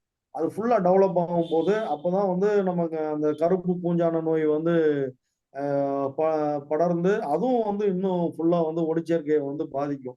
இப்படி பாதிக்கும் போது பாத்தீங்கன்னா தோட்டமே வந்து கருப்பா இருக்கும். ஃபர்ஸ்ட் ஆரம்பத்துல வந்து பாத்தீங்கன்னா தோட்டம் வெள்ளையா கீழ்ப்பகுதியில பார்க்கும்போது ஃபுல்லா ஒயிட் ஃபிளைஸ் இருக்கும்போது ஒயிட்டா இருக்கிற மாதிரி இருக்கும். அடுத்து வந்து பாத்தீங்கன்னா ஃபுல்லா கருப்பு சாம்பல் மாதிரியான ஒரு படிவு வந்து கீழ் இலையில இருந்து மேல் இலை வரைக்குமே பாருங்க. இது மாதிரி இது வந்து ஆரம்ப நிலையை தாண்டி அடுத்த நிலை போயிட்டு இருக்குங்க. அடுத்த நிலை இது அப்படியே விட்டோம்னா அடுத்து வந்து பாத்தீங்கன்னா நமக்கு வந்து ஷூட்டிங் மோல்டு ஃபுல்லாவே ஷூட்டிங் மோல்டு கவர் ஆயிக்கும். அது மாதிரி ஷூட்டிங் மோல்டு கவர் ஆயிக்குங்க. அதனால அந்த ஆரம்ப நிலையிலேயே அதை கண்டறிந்து அதை வந்து கண்ட்ரோல் பண்ணணும். இதை கண்ட்ரோல் பண்றதுக்கு நம்ம வந்து பாத்தீங்கன்னா பெரும்பாலும் நம்ம வந்து ஸ்ப்ரே பண்ணணும். ஸ்ப்ரே பண்ணும்போது தான் இதை வந்து கட்டுப்படுத்த முடியும். பழைய முறையில பாத்தீங்கன்னா நம்ம மோனோகுர்டாபாஸ் எல்லாம் ரூட் ஃபீடிங் வந்து பண்ணிட்டு இருந்தோம். இப்போ வந்து மோனோகுர்டாபாஸ் எல்லாம் அதிகமா வந்து பயன்படுத்துறது இல்லை. அதனால வந்து ஜெட் ஸ்ப்ரே அந்த ஜெட் ஸ்ப்ரேயரை வந்து வச்சிங்க. ஜெட் ஸ்ப்ரேயர் மூலமாக 20 அடி ஹைட் வந்து போற மாதிரி நல்ல இதை வந்து உள்ள வந்துடும். அதாவது உயிரியல் கட்டுப்பாட்டு முறையில பாத்தீங்கன்னா கிரைசோபெர்லா கார்னியா அப்படின்னு சொல்லக்கூடிய நம்ம கண்ணாடி ரெக்கை பூச்சிகளை அதனுடைய முட்டைகளை ஒரு ஏக்கருக்கு 4 அட்டைகளை என்ன பண்ணணும் கட் பண்ணி 2 கட் பண்ணி ஒரு 10 இடத்துல இருக்கிற மாதிரி தோட்டத்துல ஒரு 4 மூலை மத்தியில வர மாதிரி நடுவுல எல்லா இடத்துலயும் கிட்டத்தட்ட ஒரு 10 இடத்துல அந்த முட்டைகளை வந்து கட்டி விட்டுட்டோம்னா கிரைசோபெர்லா கார்னியா அதாவது கண்ணாடி ரெக்கை பூச்சி அப்படின்னு கண்ணாடி ரெக்கை பூச்சி அப்படின்னு பச்சை கண்ணாடி ரெக்கை பூச்சி அப்படின்னு சொல்றோம். கிரைசோபெர்லா கார்னியா இந்த முட்டைகளை வந்து என்ன பண்ணணும் ஒரு 10 இடத்துல 4 அட்டைகள் வந்து ஒரு ஏக்கராவுக்கு வந்து போதுமானது. ஒரு 10 இடத்துல வந்து நம்ம கட்டி விட்டுருணுங்க. ஒரு 10 இடத்துல நம்ம கட்டி விட்டுட்டோம்னா அந்த முட்டைகள் பொரிஞ்சு அந்த லார்வா வந்து இந்த பூச்சிகளை வந்து சாப்பிட்ரும். பூச்சிகளை சாப்பிட்டுட்டு அதனுடைய லைஃப் சைக்கிள் வந்து அங்கேயே கண்டினியூ ஆகும். திரும்ப வந்து அந்த ருகோஸ் வெள்ளையை வந்து வளர விடாது. அதை வந்து அட்டாக் பண்ணி அது எப்பப்போ உருவாகுதோ அதை வந்து சாப்பிட்டு அதை வந்து காலி காலி பண்ணிடுங்க. அதனால இந்த கிரைசோபெர்லா கார்னியா வந்து நம்ம வந்து பயன்படுத்தலாம். அது மட்டும் இல்லாம நம்ம ஸ்ப்ரே பண்ணி கண்ட்ரோல் பண்ணணும் அப்படின்னும் போது நம்ம வெர்டிசிலியம் லெக்கானி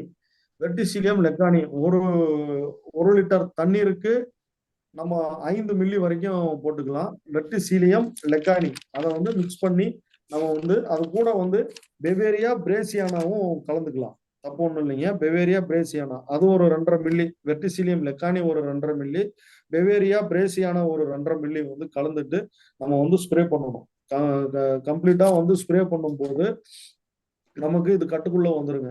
சப்போஸ் வந்து நமக்கு வந்து சூட்டி மோல்டு ஃபங்கஸ்னுடைய பாதிப்புகள் வந்து அதிகமா இருக்கு அப்படின்னும் போது நம்ம வந்து சாதாரண நம்ம வீட்டுல வந்து நம்ம வடிக்கக்கூடிய கஞ்சி, சோத்து கஞ்சியை வந்து நம்ம வந்து பயன்படுத்தலாம்.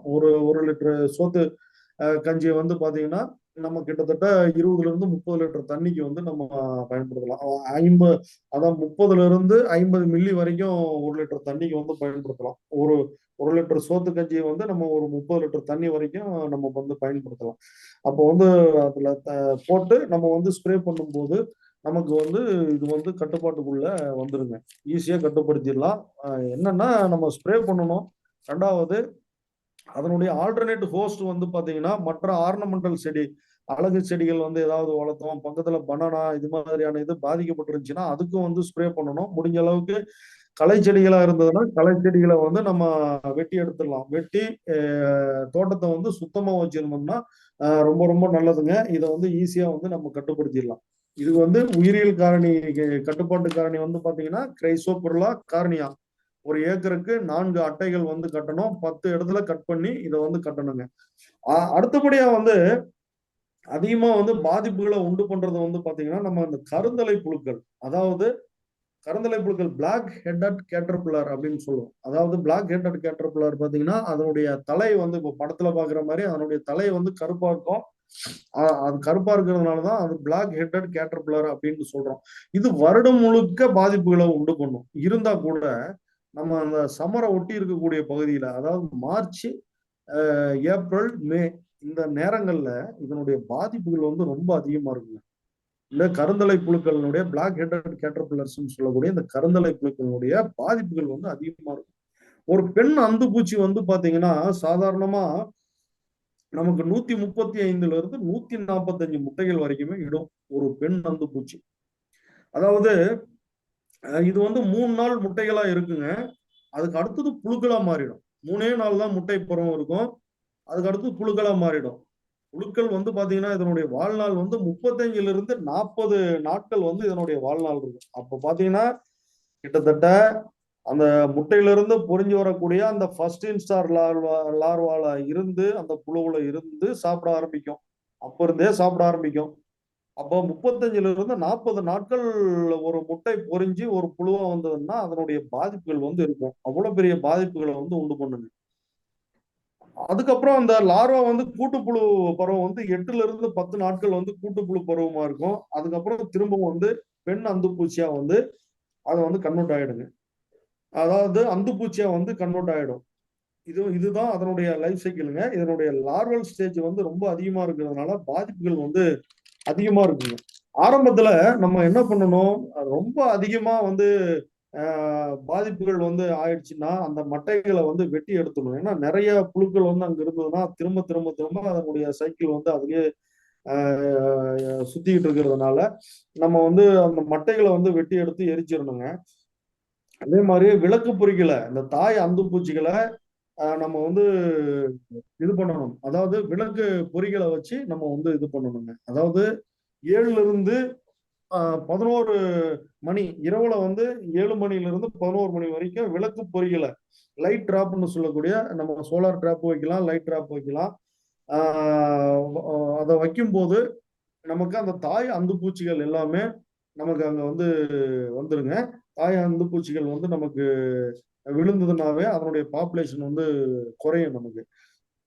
இதுக்கு ஒட்டுண்ணி வந்து இருக்குதுங்க. ஒட்டுண்ணி வந்து பாத்தீங்கன்னா டிபார்ட்மெண்ட்லயே வந்து இருக்கு. இப்போ வந்து தென்னை பயிர் வந்து தோட்டக்கலை பயிருக்கு வந்ததுக்கு அப்புறம் திரும்ப வந்து தோட்டக்கலை துறை மூலமாக இந்த பிரக்கானிட்ஸ் அப்படின்ற இந்த ஒட்டுண்ணியை வந்து உற்பத்தி பண்றாங்க. உற்பத்தி பண்ணி அதை வந்து கொடுத்துக்கிட்டு இருக்கிறாங்க. அது வந்து பாத்தீங்கன்னா கிட்டத்தட்ட நமக்கு ஒரு ஏக்கராவுக்கு வந்து இந்த பிரக்கானிட் அப்படின்னு சொல்லக்கூடிய இந்த ஒட்டுண்ணி பாத்தீங்கன்னா 21 பாக்கெட்டுகள் வந்து ஒரு ஏக்கராவுக்கு வந்து வேணும். 21 பாக்கெட்டுகள் வேணும். சரி, இதை வந்து எப்படி நம்ம அதை விடுறது அப்படின்னு பார்த்தோம்னா, தோட்டத்துல நம்ம வந்து குறுக்க நடக்கணும். அதாவது கிராஸா நம்ம வந்து முக்கோணம் மாதிரி அது நடுவுல நடந்து வர மாதிரி இந்த நுனியிலிருந்து இந்த நுனி வரைக்கும், அதாவது எண் மாதிரி நடந்து வரணுங்க. நடுவுல நடந்து வந்து அங்கங்க நடுவுல ஒவ்வொரு பாக்கெட்டுகளை வந்து ஓபன் பண்ணி கட்டி விடணும்.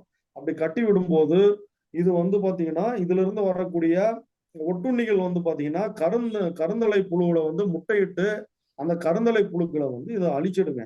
ஈஸியா வந்து அது வந்து அழிச்சிடும். இது மாதிரியான பயிர் பாதுகாப்பு நடவடிக்கைகளை நம்ம வந்து மேற்கொள்ளணும் இந்த கருந்தலை புழுக்களுக்கு. அதே மாதிரி நம்ம ஸ்ப்ரே பண்ணி கண்ட்ரோல் பண்ணலாம் அப்படின்னா நம்ம சொன்ன மாதிரி அந்த ஏற்கனவே சொன்ன மாதிரி அந்த ஜெட் ஸ்ப்ரே அந்த ஜெட் ஸ்ப்ரேயர்ல வந்து யூஸ் பண்ணணும். ஏன்னா 20-30 அடி மரங்கள் வந்து ஹைட்டா இருக்கும்.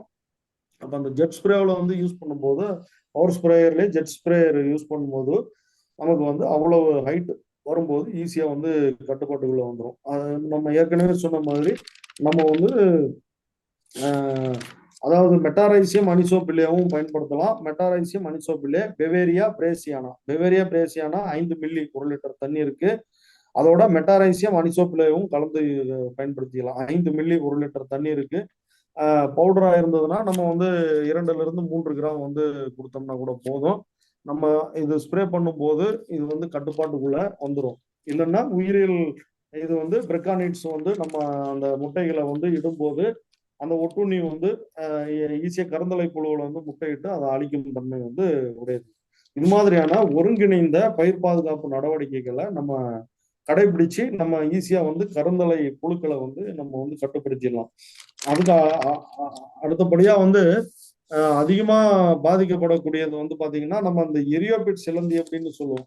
இது வந்து இதனுடைய சாப்டர் வந்து பாத்தீங்கன்னா ஒரு பெரிய லெவல்ல நம்ம ஒரு 25 வருஷத்துக்கு முன்னாடி இதனுடைய பாதிப்புகள் பெரிய லெவல்ல இருந்தது. பட் இப்ப அந்த பாதிப்புகள் வந்து நாளுக்கு நாள் அப்படியே கொஞ்சம் அந்த மேம்படுத்தப்பட்ட நம்ம தொழில்நுட்பத்தினால நிறைய வந்து மைக்ரோ நியூட்ரியன்ஸ் அதெல்லாம் கொடுக்கறதும் ஃபெர்டிலைசர் கொடுக்கறது, ஆர்கானிக் மென்யூர்னுடைய இது கொடுக்கறது, பயோ ஃபெர்டிலைசர்னுடைய இது கொடுக்கறதுங்க. ரெண்டாவது கிளைமேட் சேஞ்சு, இதனால வந்து ஓரளவுக்கு அதனுடைய தாக்கம் வந்து கிட்டத்தட்ட ஒரு 50-60% அளவுக்கு வந்து குறைஞ்சிருக்குது. தன்னால ஈகோ சிஸ்டத்தினாலையும் குறைஞ்சிருக்கு. நம்மளுடைய மேம்படுத்தப்பட்ட தொழில்நுட்பங்கள் விவசாயிகள் வந்து பயன்படுத்தி கொண்டு வர்றதுனாலையும் அதனுடைய மாற்றங்கள் வந்து கட்டுப்பாட்டுக்குள்ள வந்துட்டு இருக்குங்க. இதே மாதிரி இது மாதிரி எரியோபிட் சிலந்தி பாதிக்கப்பட்ட நம்ம அந்த பிஞ்சுகள் வந்து உதிர்ற பிஞ்சுகளை எல்லாத்தையும் வந்து நம்ம கலெக்ட் பண்ணி டெஸ்ட்ராய் பண்ணிடணும். அதே மாதிரி கண்டிப்பா வந்து உழுது நம்ம வந்து என்ன பண்ணணும், வேர் டேமேஜ் ஆகாம இன்டர்ப்ளோவிங் வந்து பண்ணி நம்ம வந்து உள்ள சன்ஹம்ப் வந்து விதைக்கணும். நம்ம வந்து தக்கப்பூண்டு இதெல்லாம் வந்து நம்ம விதைச்சு விடணும். சனப்பை தக்கப்பூண்டு இதெல்லாம் விதைச்சு விட்டு நம்ம திரும்ப வந்து உழவு ஓட்டி விடணும். வருஷத்துக்கு வந்து ஒரு 3 முதல் 4 கிராப் வரைக்குமே வந்து சன்ஹம்ப் போட்டு நம்ம வந்து இது பண்ணலாங்க. அதே மாதிரி இதை எரியோபிட் இதை கட்டுப்படுத்துறதுக்கு வந்து பாத்தீங்கன்னா நம்ம வரப்பை சுத்தி நமக்கு இந்த கேஷுரினா ஷெல்டர் பெல்ட் வந்து அமைச்சோம்னா, அதாவது சவுக்கு மரங்களை வந்து நட்டு வைக்கும் போது நமக்கு இந்த எரியோபிட்னுடைய பாதிப்புகள் வந்து குறையும். நம்ம இதே மாதிரி இந்த எல்லா நம்ம முன்னாடி சொன்ன எல்லா பாதிப்புகளுக்குமே நம்ம வந்து பாத்தீங்கன்னா நம்ம சரியான பயிர் பாதுகாப்பு நடவடிக்கைகளை கடைபிடிக்கணும். ரெண்டாவது வந்து பாத்தீங்கன்னா இந்த ரெக்கமெண்டட் டோஸ் ஆஃப் ஃபெர்டிலைசர்ஸ் வந்து நம்ம கரெக்டா வந்து கொடுக்கணும். அப்படி கரெக்டா கொடுக்கும்போது தான் நமக்கு வந்து அந்த மரங்கள் வந்து ஒரு நோய் எதிர்ப்பு சக்தி உள்ள மரங்களா வளரும். நம்ம ஜென்ரலா மரங்களுக்கு ஒரு மரம் நல்லா வளர்ந்த ஒரு 5 வருஷத்துக்கு மேற்பட்ட மரத்துக்கு வந்து பாத்தீங்கன்னா யூரியா வந்து 1.3 கிலோ கொடுக்கணுங்க. Super phosphate 2 kilo, potash 3.5 kilo கொடுக்கணும். மக்கிய குப்பை நல்ல கம்போஸ்ட் வந்து பாத்தீங்கன்னா 50 கிலோ கொடுக்கலாங்க. நுண்ணூட்ட சத்துக்கள் வந்து பாத்தீங்கன்னா 1 கிலோ, வேப்ப புண்ணாக்கு 5 கிலோ. இந்த அளவை வந்து நம்ம என்ன பண்ணணும் அப்படின்னா நம்ம ரெண்டா பிரிச்சுக்கணுங்க. நம்ம ஏற்கனவே சொன்னோம், அந்த ஆடிப்பட்டத்துல நம்ம வெட்டும் போது வெட்டிட்டு ஒரு ஃபெர்டிலைசர் டோஸ் வந்து கொடுத்துடலாம். இதுல பாதி அளவுக்கு வந்து நம்ம இப்போ கொடுத்துடலாம். அதுக்கப்புறம் திரும்ப வந்து நவம்பர் டிசம்பர் மாதிரியான சமயங்கள்ல நம்ம வந்து இன்னொரு டோஸ் வந்து கொடுக்கலாம். இது மாதிரி ரெண்டு இதா வந்து பிரிச்சிடலாம். இன்பிட்வீன் வந்து அதுக்கு நடுவுல வந்து பாத்தீங்கன்னா 3 மாத இடைவெளி விட்டு பேசிலிஸ், சப்டிலிஸ், ட்ரைகோடர்மா விரிடி இது எல்லாத்தையும் வந்து இந்த உயிரியல் அதே மாதிரி அசடோபாக்டர், பாஸ்போபாக்டீரியா, பொட்டாஸ் சாலிபிளைசிங் பாக்டீரியா இதுவும் அது கூட கலந்து நம்ம வந்து 1 லிட்டர் லிக்யூடா இருந்ததுன்னா 1 லிட்டர் தண்ணி வந்து வந்து பாத்தீங்கன்னா நம்ம 5 மில்லி அளவுக்கு வந்து கொடுக்கலாம். ஒரு மரத்துக்கு வந்து நம்ம 5ல இருந்து 10 லிட்டர் தண்ணி வரைக்குமே வந்து நம்ம ஊத்தலாம். அது அந்த வேரை சுத்தி அந்த 4 அடி ஏற்கனவே சொன்னோம், அந்த பெரிஃபெரி சொன்னோம், ரூட் ஜோன். அந்த ரூட் ஜோன்ல வந்து நம்ம ஊத்தி விடலாம். ஊத்தி கிளறி விட்டு இது பண்ணலாம். அப்புறம் திரும்ப 3 மாசம் கழிச்சு தான் கெமிக்கல் ஃபெர்டிலைசரோ இதுவும் வந்து கொடுக்கணும். ஏன்னா அது வரைக்கும் இந்த உயிரியல் இதனுடைய மண்ணுல வந்து அதனுடைய பாப்புலேஷன் வந்து பில்டப் ஆயிட்டு இருக்கும். அப்பதான் வந்து மரத்துக்கு வந்து ஒரு நோய் எதிர்ப்பு சக்தி வந்து கிடைக்குங்க. இது மாதிரியான பயிர் பாதுகாப்பு முறைகளையும் உரங்கள் மேலாண்மையும் வந்து நம்ம கரெக்டா கடைபிடிக்கணும். எதுக்காக வந்து அதாவது பயிர் பாதுகாப்பு சொல்லும் போது உரங்களை வந்து ஏன் சொல்றோம்னா, உரங்கள் இந்த உயிர் உரங்கள் அப்புறம் வந்து ரசாயன உரங்களே கூட நம்ம பிரிச்சு கரெக்டா அந்தந்த சமயங்கள்ல வந்து கொடுக்கும்போது மரத்துக்கு தேவையான சத்துக்கள் எல்லாம் கிடைக்கும். அந்த நோய் எதிர்ப்பு தாங்கி வளரக்கூடிய ஒரு தன்மை வந்தாதான் எந்த விதமான நம்ம பயிர் பாதுகாப்பு நடவடிக்கைகள் எடுக்கிற நடவடிக்கைகள் எல்லாமே ஒரு கட்டுப்பாட்டுக்குள்ள வரும். அதுக்காக தான் முக்கியமா இந்த ஃபெர்டிலைசர் டோஸ் இது எல்லாமே அந்த கல்ச்சரல் ஆப்ரேஷன்ஸ் இது எல்லாமே கரெக்டா வந்து நம்ம ஃபாலோ பண்ணணும். அப்படி கரெக்டா ஃபாலோ பண்ணோம்னா தான் நம்ம வந்து இதுல இருந்து கட்டுப்படுத்த முடியுங்க. அதே மாதிரி இந்த எரியோபிட் சிலந்தி வந்து பாத்தீங்கன்னா நம்ம கட்டுப்படுத்துற முறை வந்து பாத்தீங்கன்னா அந்த ஒருங்கிணைந்த பயிர் பாதுகாப்பு முறைகளை வந்து நம்ம கடைபிடிக்கலாம். அது மட்டும் இல்லாம உயிரியல் இதுல வந்து பாத்தீங்கன்னா வெர்டிசிலியம் லெக்கானி அப்புறம் ஹிர்சூட்டல்லா தாம்சோனி வந்து பாத்தீங்கன்னா ஓரளவுக்கு நல்ல ரிசல்ட் இருக்குன்னு ப்ரூவ் பண்ணியிருக்காங்க. அதனால வெர்டிசிலியம் லக்கானியை வந்து நம்ம வந்து ஸ்ப்ரே பண்ணி விடலாம். வெர்டிசிலியம் லக்கானி, ஹிர்சூட்டல்லா தாம்சோனி இதை வந்து நம்ம ஸ்ப்ரே பண்ணி விடலாம். ஆல்டர்னேட்டிவா வந்து என்ன பண்ணலாம், நீம் ஆயிலும் கார்லிக், அதாவது நீம் ஆயில், அதாவது 10 லிட்டர் கரைசல் நம்ம ப்ரிப்பேர் பண்ணோம்னா 200 milli neem oil, 200 gram garlic பூண்டு, அதை வந்து அது கூட வந்து நம்ம அதை அரைச்சிட்டு பூண்டை அரைச்சிட்டு நம்ம அந்த சோப்பு இதோட மிக்ஸ் பண்ணிட்டு பார் சோப்போட நம்ம வந்து மிக்ஸ் பண்ணிட்டு அந்த கலவையோட நம்ம நீம் ஆயிலும் வந்து கலந்து அதை 10 லிட்டர் சொல்யூஷனுக்கு வந்து மேக்கப் பண்ணிட்டு அதை வந்து நம்ம வந்து ஸ்ப்ரே பண்ணலாம். அதை வந்து ஸ்ப்ரே பண்ணும்போது நம்ம இது வந்து கட்டுப்பாட்டுக்குள்ள வரும். அதனை தொடர்ந்து ஒரு ஸ்ப்ரே வந்து அந்த பயாலஜிக்கல் ஏஜென்ட் வெர்டிசிலியம் லெக்கானி மாதிரியான ஸ்ப்ரே வந்து கொடுக்கலாம். அப்படி நம்ம கடைபிடிச்சு வந்தோம்னா இந்த எரியோபெட் சிலந்தியை வந்து ஈஸியா வந்து நம்ம வந்து கட்டுப்படுத்திடலாம். அதே மாதிரி நோய்கள் வந்து பாத்தீங்கன்னா அதிகமா பாதிக்கக்கூடிய நோய்கள் அப்படின்னு பாத்தீங்கன்னா 2 நோய்கள் தான் பாதிப்புகளை உண்டு பண்ணதுங்க. பூச்சிகள்ல பாத்தீங்கன்னா ஒரு சில சின்ன சின்ன பூச்சிகள் வந்து பாதிப்புகளை ஸ்கேல்ஸ் அது மாதிரியான பாதிப்புகள் உண்டு பண்ணும். அது வந்து இந்த மற்ற மேஜரா இருக்கக்கூடிய இதுக்கு நம்ம பயிர் பாதுகாப்பு நடவடிக்கைகள் அந்த மேலாண்மை வந்து எடுக்கும் போது அதுலயே வந்து ஓரளவுக்கு நமக்கு கட்டுக்குள்ள வந்துடும். அந்த அளவுக்கு பெரிய லெவல்ல பாதிப்புகளை உண்டு பண்ணக்கூடியது எதுவும் இல்லைங்க. நோய்கள்ல வந்து பாத்தீங்கன்னா தஞ்சாவூர் வாடல் நோய், தஞ்சாவூர் வாடல் நோய், அது விட்டோம்னா கேரளா வாடல் நோய், இது ரெண்டும் வந்து பெரிய பாதிப்புகளை வந்து உண்டு பண்ணும். தஞ்சாவூர் வாடல் நோய் வந்து பாத்தீங்கன்னா கோனோடர்மா அப்படின்னு சொல்லுவோம். பெரும்பாலும் நம்ம விவசாயிகள் வந்து இதனுடைய சிம்டத்தை வந்து பார்த்திருப்பாங்க. அதாவது ஒரு மரத்துல கீழே வேர்ல இருந்து இது வந்து அடி அழுகல் நோய் அப்படின்னு சொல்லுவோம். தண்டு அடி அழுகல் நோய் அப்படின்னு சொல்லுவோம். இது வந்து வேர்ல இருந்து பாத்தீங்கன்னா ஒரு 3 அடி 4 அடி உயரம் வரைக்குமே அதுல இருந்து லைட்டா ஸ்பிளிட் ஆகி அதுல இருந்து கம்மு வந்து வர்ற மாதிரி அதுல இருந்து கீழே வந்துகிட்டு இருக்குங்க. கம்மு வந்து ஊஸ் அவுட் ஆயிட்டு இருக்கும். அதுதான் வந்து ஆரம்ப அறிகுறிங்க. அதுக்கப்புறம் அதனுடைய சிவியர் சிம்டம் வந்து பாத்தீங்கன்னா மேல இருக்கக்கூடிய இலைகள் எல்லாம் பழுப்பாயிட்டு அப்படியே தொங்க ஆரம்பிக்கும். மேக்சிமம் கீழே விழுகாதுங்க, அப்படியே தொங்க ஆரம்பிக்கும். மரத்தோட அந்த கிரவுண்ட்ல ஒட்டிக்கிட்டு அப்படியே தொங்க ஆரம்பிக்கும். அது பிடிச்சி இழுத்தா கூட அவ்வளவு சீக்கிரம் வராது. இது மாதிரியான சிம்டம் தான் தஞ்சாவூர் வாடல் நோயினுடைய அறிகுறிகள். இப்ப நம்ம ஆரம்பத்திலேயே கம்மு வடியும் போதே உஷாராயிடணும். ஒண்ணு வந்து கம்மு வடிஞ்சதுன்னா 2 சந்தேகங்கள் வந்து நமக்கு வரும். ஒருவேளை இந்த சிகப்பு கூனுடைய பாதிப்புகள் வந்து இருக்கலாமோ அப்படின்ற மாதிரியான ஒரு டவுட் வந்து வரும். அப்போ வந்து லைட்டா ஒரு இடத்துல எங்கேயாவது தோண்டி பார்க்கும்போது நமக்கு தெரியும். கொஞ்சம் அப்படி தோண்டும் போதே தெரியும். இந்த கம் எக்ஸுடேஷன் வந்து வரும்போது ஈஸியா வந்து நம்ம கண்டுபிடிச்சிக்கலாம்.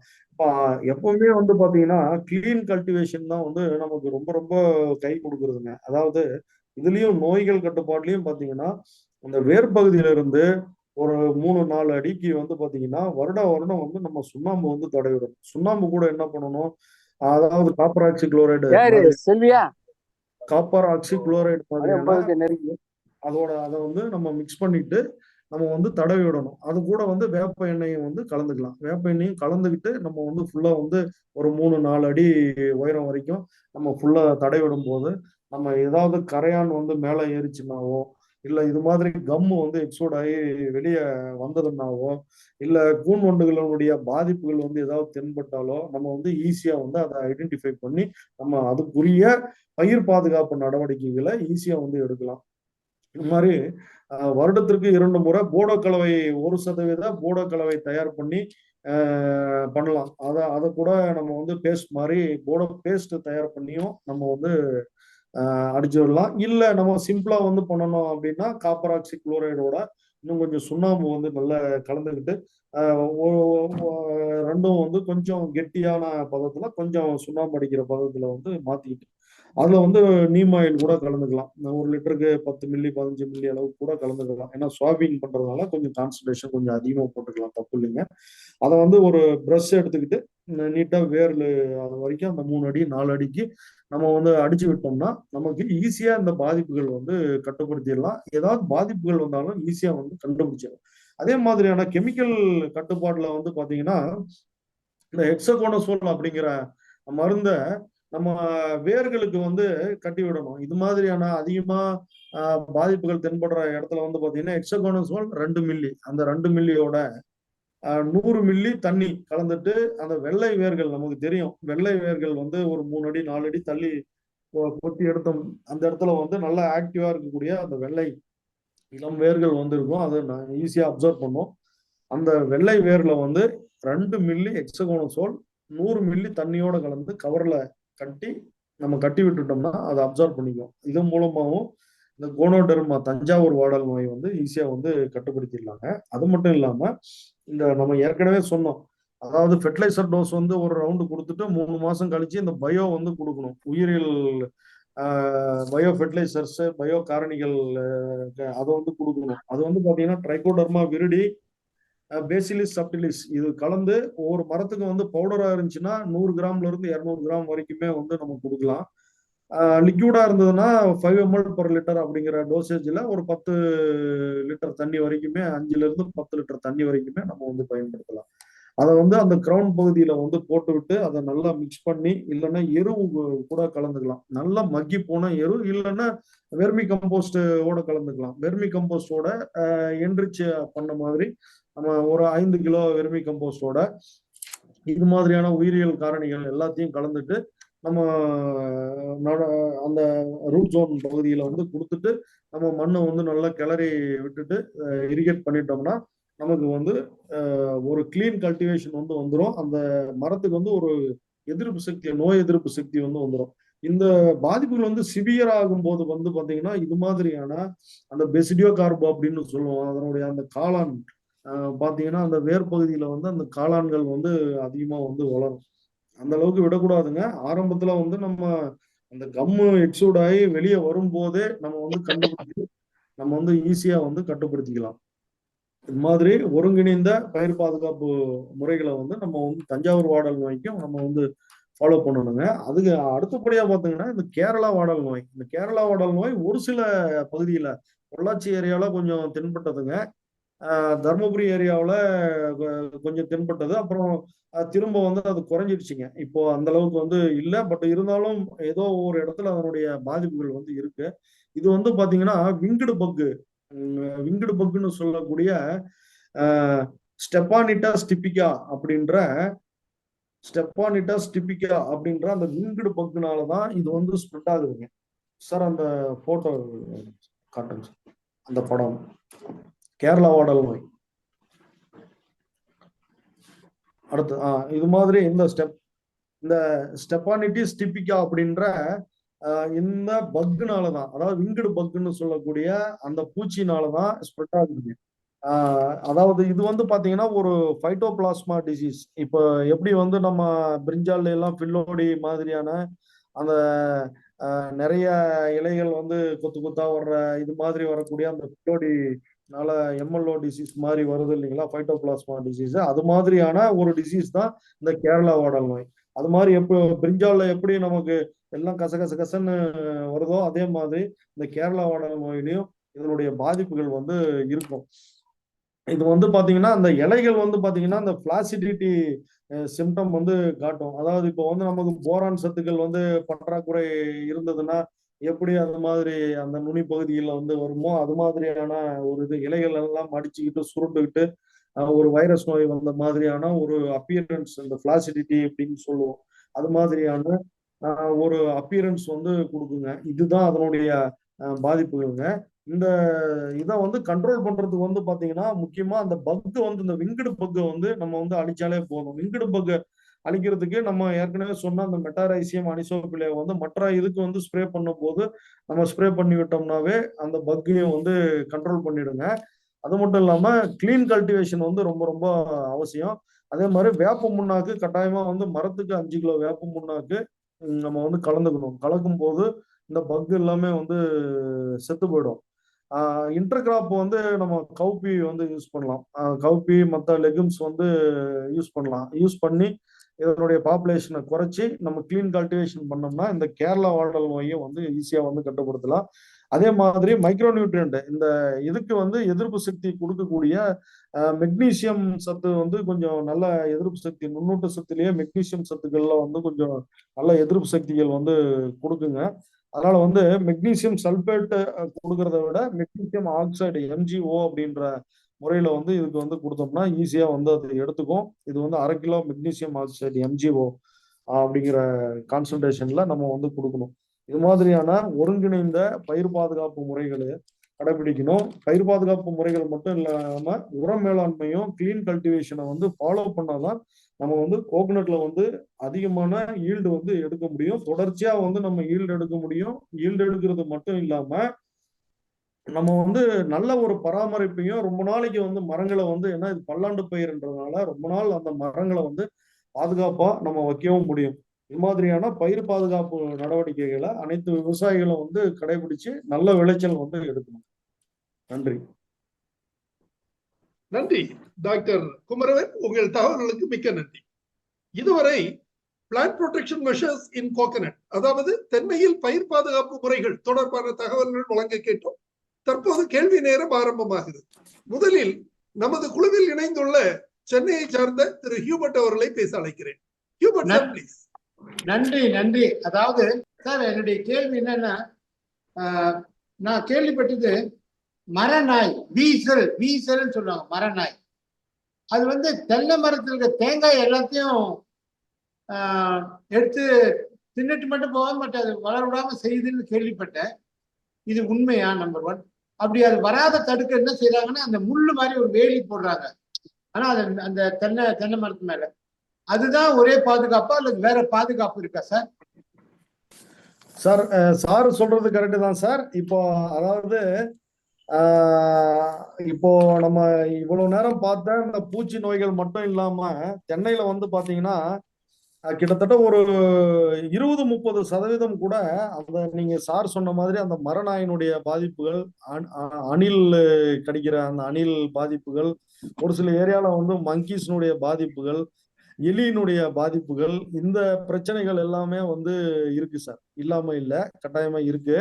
அதனுடைய பாதிப்புகளும் அதிகமா இருக்கு.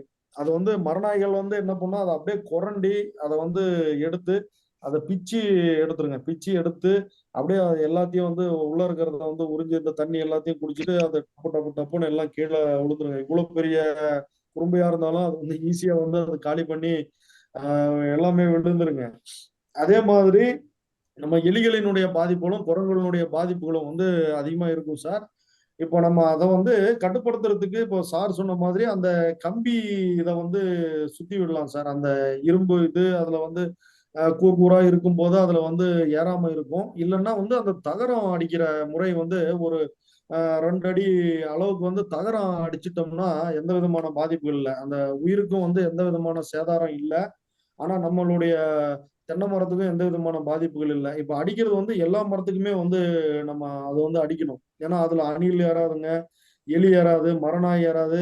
ஏன் ஈவன் வந்து ஒரு 2 அடி ஹைட்டுக்கு இருக்கும்போது குரங்கு கூட அந்த இடத்துல வந்து அதுல கிரீஸ் மாதிரியான இது உயவுப் பொருள் ஏதாவது தடவி விட்டுட்டோம்னா அது குரங்கு கூட அதுல வந்து ஜம்ப் பண்ண முடியாதுங்க.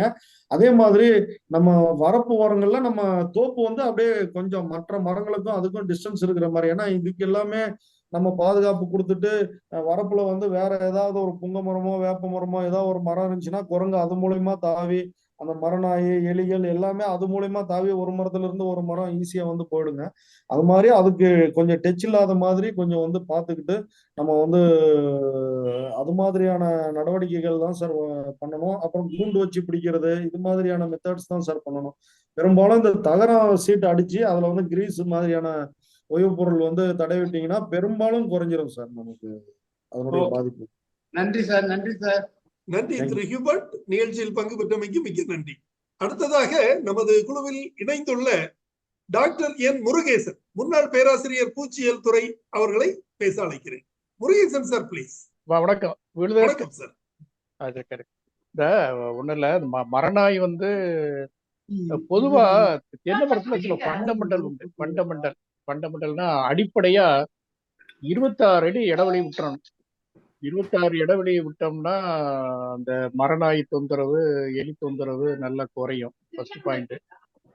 அடுத்த பாயிண்ட் என்னன்னா சார் சொன்ன மாதிரி ஒரு புனல், கவிழ்ந்த புனல் மாதிரி ஒண்ணு வைக்கலாம். அது போக நம்ம சீமக்கருவேல முள்ளு அதையும் வேற முள்ளுகள், இந்த நம்ம இலந்த முள் இருக்குல்ல, இந்த பெர் முள், இலந்தை முள் வந்து கொக்கி மாதிரி வளைஞ்சிருக்கும். அதையும் மரத்து அடியில இருந்து ஒரு 3 அடி, நம்ம ஒசரம் 5 அடி, நம்முடைய உடம்புல வந்து ஒரு 4 அடி தூரத்துல நம்ம கையை நீட்டலாம். ஒரு 4 to 6 feet வரைக்கும் நம்ம கையை நீட்டலாம் வச்சுங்களேன். அதுல கெட்டி வச்சா இருக்கும். இந்த மரநாயை வந்து நம்ம கொல்லவோ பிடிக்கவோ கூடாது. நீங்க நம்ம கொன்னுட்டீங்கன்னாலும் பிடிச்சிட்டாலும் ஒரு ஒரு ஒரு 8 மாசம் ஜெயில் நினைக்கிறேன். 8 மாசம் ஜெயில் நினைக்கிறேன். அது போக 50,000 தான் அபராதம். சரியா? அது ஒரு 50,000 தான். இதுல மரநாய் வந்து இளநீயை ப்ரிப்பேர் பண்ணும். எல்லா மரத்திலையும் மரநாய் சாப்பிடுவதில்லை, குடிப்பதில்லை. நம்ம அந்த ஆசாரி உளி வச்சு வெட்டின மாதிரி அழகா வெட்டிட்டு இளநியை மட்டும் சாப்பிடும். எல்லா மரத்திலையும் சாப்பிடாது. அதுக்கு தெரியும் எந்த மரத்து இளநீ நல்லா இருக்குன்னு தெரியும். இது நம்ம விருது டிஸ்ட்ரிக்ட் மற்ற பொதுவா எல்லா இடத்துலயும் இருக்கு. குறிப்பா வாழை தோட்டங்கள் அருகில் இருந்தால் சேதம் மிக அதிகமாக இருக்கும். வாழை தோட்டம், ஏன்னா பகலில் வாழை தோட்டத்தில் தான் அவர்கள் பதுங்கி இருப்பார்கள், இரவில் தான் மரத்தில் ஏறுவார்கள். இது போக இன்னொரு அடிஷனல் இன்ஃபர்மேஷன் என்னன்னா, இந்த மரநாய் வந்து வாழைப்பழம் தான் விரும்பி சாப்பிடும். அடுத்த ஸ்டேஜ் தான் இளநீ. இதை வந்து நம்ம இந்தோனேஷியா, மலேசியா அந்த மாதிரி தென்கிழக்கு ஆசியால அதை வளர்த்து அது வாயில வந்து என்ன பழம், காப்பி பழம் இருக்குல்ல, காப்பி பழத்தை கொடுத்து பட்னி போட்டு காப்பி பழத்தை திங்க வச்சு அதனுடைய காப்பி பழத்துடைய கொட்டை வந்து ஆய் வழியா வெளியே வரும். அந்த நம்ம பூனை இருக்குல்ல, இந்த பூனையோட ஆய் மாதிரியே வரிசையா வரும். பூனையோட ஆய் மாதிரி. ஆக்சுவலா இது மரநாய்ங்கிறது பூனை குடும்பத்தை சேர்ந்தது. நம்ம மரநாய்ன்னு சொல்றோம், ஏன்னா மரத்தில் ஏறுவதனால நாய் மறுக்குனா நாய்ங்கிறோம். ஆக்சுவலா அது நம்ம பூனை வளர்க்குறோம்ல, அத குடும்பம். அந்த ஆய் வழியா வர்ற காப்பி கொட்டை வந்து 5 மடங்கு தான் விலை கூட. அது ஒரு முக்கியமான விஷயத்துக்கு நல்லா இருக்குங்கிறாங்க. அது என்னன்னு நீங்களே திங்க் பண்ணி பார்த்துக்கங்க. ஆண்களுக்கு நல்லது, அவ்வளவுதான். அதை காப்பி பழத்தை கொடுத்து வாயில திணிச்சு வேற வழி இல்லாம திங்கும். பாவமா இருக்கும். அதெல்லாம் வளர்த்து அதெல்லாம் நீங்க நிறைய வீடியோ எல்லாம் பாத்தீங்கன்னா தெரியுது. ஒண்ணு ஒண்ணு ஞாபகிங்க, மரநாயை பிடிக்க கூடாது. தப்பி தவறி நீங்க விரட்டி உங்க கிணத்துக்குள்ள விழுந்துச்சுன்னா ஃபாரஸ்ட் ஆபீசர் வந்து உங்களை அரெஸ்ட் பண்ணலாம். முக்கியமா ஒரு ஃபண்டமெண்டல் 26 அடி இடைவெளி இருக்கணும். இதுதான் முக்கியம். மிக நன்றி. வேற எதனா பிரச்சனை? நன்றி டாக்டர் முருகேசன். திரு குப்புசாமி தங்கவேல் அவர்கள் ஒரு கேள்வி கேட்டிருக்காங்க. குருத்தழுகல் நோயினை சரி செய்யும் முறை கூறுங்கள் என்று கேட்டிருக்கிறாரு. அது தொடர்பான தகவல்களை வழங்குமாறு. ஆமாங்க சார். இது ஒரு முக்கியமான ஒரு இதுங்க சார். அதாவது என்னன்னா, இப்போ நவடேஸ் இப்போ பிளான்டிங் பண்றதுல நிறைய மாற்றங்கள் இருக்கு. அதாவது பாத்தீங்கன்னா, ஒரு சிலர் என்ன பண்றாங்க, 3 அடி குழி எடுத்து அதுக்கப்புறம் ஃபுல்லா நிரப்பிட்டு அதுக்கப்புறம் கையில எடுத்துட்டு ஒரு அடிக்கு எடுத்துட்டு அதுக்கப்புறம் அதை தென்னங்கண்ணை வச்சு நடவு செய்வாங்க சார். ஒரு சிலர் என்ன பண்ணுவாங்க, அந்த குழிக்குள்ளார நடவு பண்ணுவாங்க சார். குழிக்குள்ளார நடவு பண்ணாலும் நம்ம என்ன பண்ணோம்னா, இப்படி தென்னங்கண்ணை நடும்போது அதனை சுற்றி பாத்தீங்கன்னா மண்ணு சேர்த்தி விட்டணுங்க. ஃபுல்லா தண்ணீர் டைரக்டா போகக்கூடாது. மண் கலந்த தண்ணீரும் உள்ள போகக்கூடாது. அதாவது மண்ணும் இந்த கிரவுண்டுக்குள்ள போகக்கூடாது, தண்ணியும் உள்ள போகக்கூடாதுங்க சார். உள்ளார இப்படி நடுவுல ஒரு மேடான பகுதியை ஏற்படுத்திட்டு அதுக்கப்புறம் அதை சுத்தி தான் தண்ணி நிக்கிற மாதிரி நம்ம இது பண்ணணும் சார். இப்போ மழைக்காலங்கள்லாம் என்ன ஆகுதுங்க, இந்த சேறு சகதி எல்லாமே சேர்ந்த தண்ணி உள்ள போயிட்டு அந்த குருத்து அழுகிடும் சார். இப்போ ஏன்னா புதுசா நடவு செய்த செடிகள் நிறைய இந்த பிரச்சனைகள் வருதுங்க. கிட்டத்தட்ட புதுசா நடவு பண்ண தோட்டங்கள்ல ஒரு 10-20% இது மாதிரி பாதிக்கப்படுதுங்க சார். அது மாதிரி நடவு செய்யும் போதே பாதுகாப்பா நடவு செய்யணும். ரெண்டாவது, அந்த தண்ணி விடும்போதோ தண்ணி தேங்காம அந்த குழிகள் இருக்கணும். அது மாதிரி இப்போ மரங்கள் மேல வளர்ந்ததுக்கு அப்புறம் அதை ஃபுல்லா கவர் பண்ணிடலாம். இல்லைன்னா நம்ம ஃபுல்லாவே கவர் பண்ணிட்டு அதுக்கப்புறம் கையில எடுத்து அதுக்கப்புறம் அந்த தென்னை மரத்தை நடவு செய்யலாம். அந்த கிரவுண்ட் பகுதிக்கு எந்த விதமான மண்ணோ தண்ணியோ டைரக்டா அட்டாச் ஆகக்கூடாதுங்க. அட்டாச் ஆச்சுன்னா அதுல இம்மிடியட்டா ராட்டன் வந்துருதுங்க. நம்ம ஈவன் நம்ம ஃபைட்டோப்தோரா ராட்டனே அழுகி அந்த குருத்தை இப்படி கையில எடுத்தோம்னா டப்புன்னு அப்படியே கையோட பிடிக்கிட்டு வந்துருங்க. அந்த மாதிரியான பாதிப்புகள் தென்படும் போது நம்ம என்ன பண்ணணும், இப்போ அதனுடைய செகண்டரி இன்ஃபெக்ஷன் பாத்தீங்கன்னா இந்த ஸ்கேல்ஸ், இந்த வெள்ளை வெள்ளையா பூச்சிகள், அது மாதிரியான பாதிப்புகளும் உடனே கொஞ்சம் வருங்க. அப்போ என்ன பண்ணணும், நம்ம இந்த காப்பர் ஆக்சி குளோரைடு மாதிரியான மருந்து, அது கூட குளோரிபெரிபாஸ் ஒரு 2 மில்லி கலந்துக்கலாம் சார். அது கலந்துட்டு நல்ல அந்த கிரவுண்ட் பகுதி, அந்த சுழி பகுதியில நல்லா போற மாதிரி உள்ள இறங்குற மாதிரி 2 மில்லி காப்பர் ஆக்சி குளோரைடு 2 கிராம், குளோரிபெரிபாஸ் 2 மில்லி கலந்துட்டு நம்ம 1 லிட்டர் தண்ணிக்கு மிக்ஸ் பண்ணி கலந்துட்டு அது அந்த பகுதியெல்லாம் நனைகிற மாதிரி அந்த மரத்தை சுத்தியும் நம்ம விடலாம். இப்படி விடும்போது அதனுடைய அந்த கிரவுண்ட் ராட் கட்டுப்படும் சார். அது மட்டும் இல்லாம உயிரியல் முறையில நம்ம கட்டுப்படுத்தணும்னா நம்ம சாதாரணமா நம்ம பேசில்லஸ் சப்டிலிஸ் நம்ம கலந்து கொடுக்கலாம். இல்லைன்னா சூடோமோனாஸ் ஃப்ளோரசன்ஸ் கொடுக்கலாம். இல்லைன்னா ட்ரைகோடர்மா விரிடி, அது கூட அந்த பூச்சிகளினுடைய பாதிப்புகள் இல்லாம இருக்கிறதுக்காக இந்த மெட்டாரைசியானிசோஃபில மாதிரி கூட மற்ற பூச்சிகள் வராம இருக்கணுன்றதுக்காக அதையும் மிக்ஸ் பண்ணி கொடுக்கலாம். ஒரு சில சமயத்துல அந்த சின்ன செடியிலேயே கூட அந்த ரைனோசரஸ் பீட்டியலினுடைய அந்த காண்டாமிருக ஒன்றினுடைய பாதிப்புகள் வர்றதுனாலையும் அந்த கிரவுண்ட் அது ஃபாலோடு பை செகண்டரி இன்ஃபெக்ஷன் அந்த கிரவுண்ட் ராட் அது பிடிங்கிட்டு வர மாதிரியே இருக்கும். அது மாதிரி சமயங்கள்லயும் சின்ன மரங்களா இருந்ததுன்னா இப்ப நம்ம குளோரிபெரிபாஸோ இல்ல தனியா உயிரியல் முறையில் மெட்டாரைசியமோ அது கூட பேசிலிஸ் சப்டிலிஸ் அது கலந்து கொடுக்கும் போது அது கட்டுப்பாட்டுக்குள்ள வந்துடும் சார். மெயினா நடவு செய்யற முறைகள் அதனாலதான் அந்த கிரவுண்ட் ராட்டே வருதுங்க. அதுல கரெக்டா அந்த கிரவுண்டுக்கு உள்ள தண்ணி போகாத மாதிரி, சேறு மணல் மண்ணு போகாத மாதிரி பார்த்து நடவு பண்ணி இது பண்ணணும். அடுத்ததாக ரெட்மி ஐடியில இருந்து நண்பர் ஒருத்தர் கேட்டிருக்கிறாரு, என்கார்சியா அத மாதிரி கிரைசோப்பா போன்ற ஒட்டுண்ணி குளவிகள், அத மாதிரி இறை விழுங்கிகள், தென் இது பிரீடேட்டர்ஸ், பாரசிட்டாய்ட்ஸ், நேச்சுரல் எனிமீஸ் இவற்றையெல்லாம் உற்பத்தி செய்யும் வேளாண் கல்லூரிகள் அல்லது கேவிகே இங்க எங்க போய் கேட்டாலும் இது கிடைக்கல, அது எங்க கிடைக்கும் அப்படின்னு சொல்லி கேட்டிருக்கிறாரு. அவருக்கு ஒரு தகவல் சொல்றேன். தமிழ்நாடு அரசின் வேளாண்மை துறையின் மூலம் பயோ கண்ட்ரோல் லேபரட்டரி அப்படிங்கிறது ஒரு 10 இடங்கள்ல தமிழகத்துல இருக்குது. விழுப்புரம், சேலம், தர்மபுரி, நாமக்கல், கோயம்புத்தூர், பவானி, திருச்சி, தஞ்சாவூர், மதுரை, திருநெல்வேலி ஆகிய 10 இடங்கள்ல பயோ கண்ட்ரோல் லேபரட்டரிஸ் இருக்குது. அந்த இடங்கள்ல நீங்க கான்டாக்ட் பண்ணி இவற்றை பெற்றுக் கொள்ளலாம். மேலும் ஐபிஎம் சென்டர்ஸ் அப்படின்னு சொல்லி மதுரையிலயும் காஞ்சிபுரத்திலயும் இருக்குது. அங்கேயும் கூட நீங்க அணுகி இந்த தேவையான ஒட்டுணிகளை நீங்கள் பெற்றுக்கொள்றதுக்கு வாய்ப்பு இருக்குது என்பதை தெரிவித்துக் கொள்கிறேன். அடுத்ததாக திரு ராஜசேகரன் அவர் பேசுறதுக்கு கேட்டிருக்கிறாரு. Rajasekaran please. Sir good evening sir. Good evening. இப்ப கோகனட்ல எக்கனாமிக் பார்ட்னு பார்த்தா நமக்கு தேங்காய். அந்த தேங்காயில நம்ம ஹார்வெஸ்ட் பண்ணி எல்லாம் பண்ணும்போது உள்ள பாத்தீங்கன்னா வெளியில நல்ல ஷைனிங்கா அழகாவே இருக்குது. ஆனா உடைச்சா பாத்தீங்கன்னா உள்ள வந்து அழுகிருது இல்லையா? அந்த தேரைக்காயின்னு சொல்றாங்க, ஒரு மாதிரி ஓடு லேசா ஒரு மாதிரி இருக்குது. இதுக்கெல்லாம் மைக்ரோநியூட்ரியன்ட் டெஃபிஷியன்சி தான் காரணமா இல்ல வேற எதுவும் காரணங்கள் இருக்கா? இதை ஐடென்டிஃபை பண்றது எப்படி?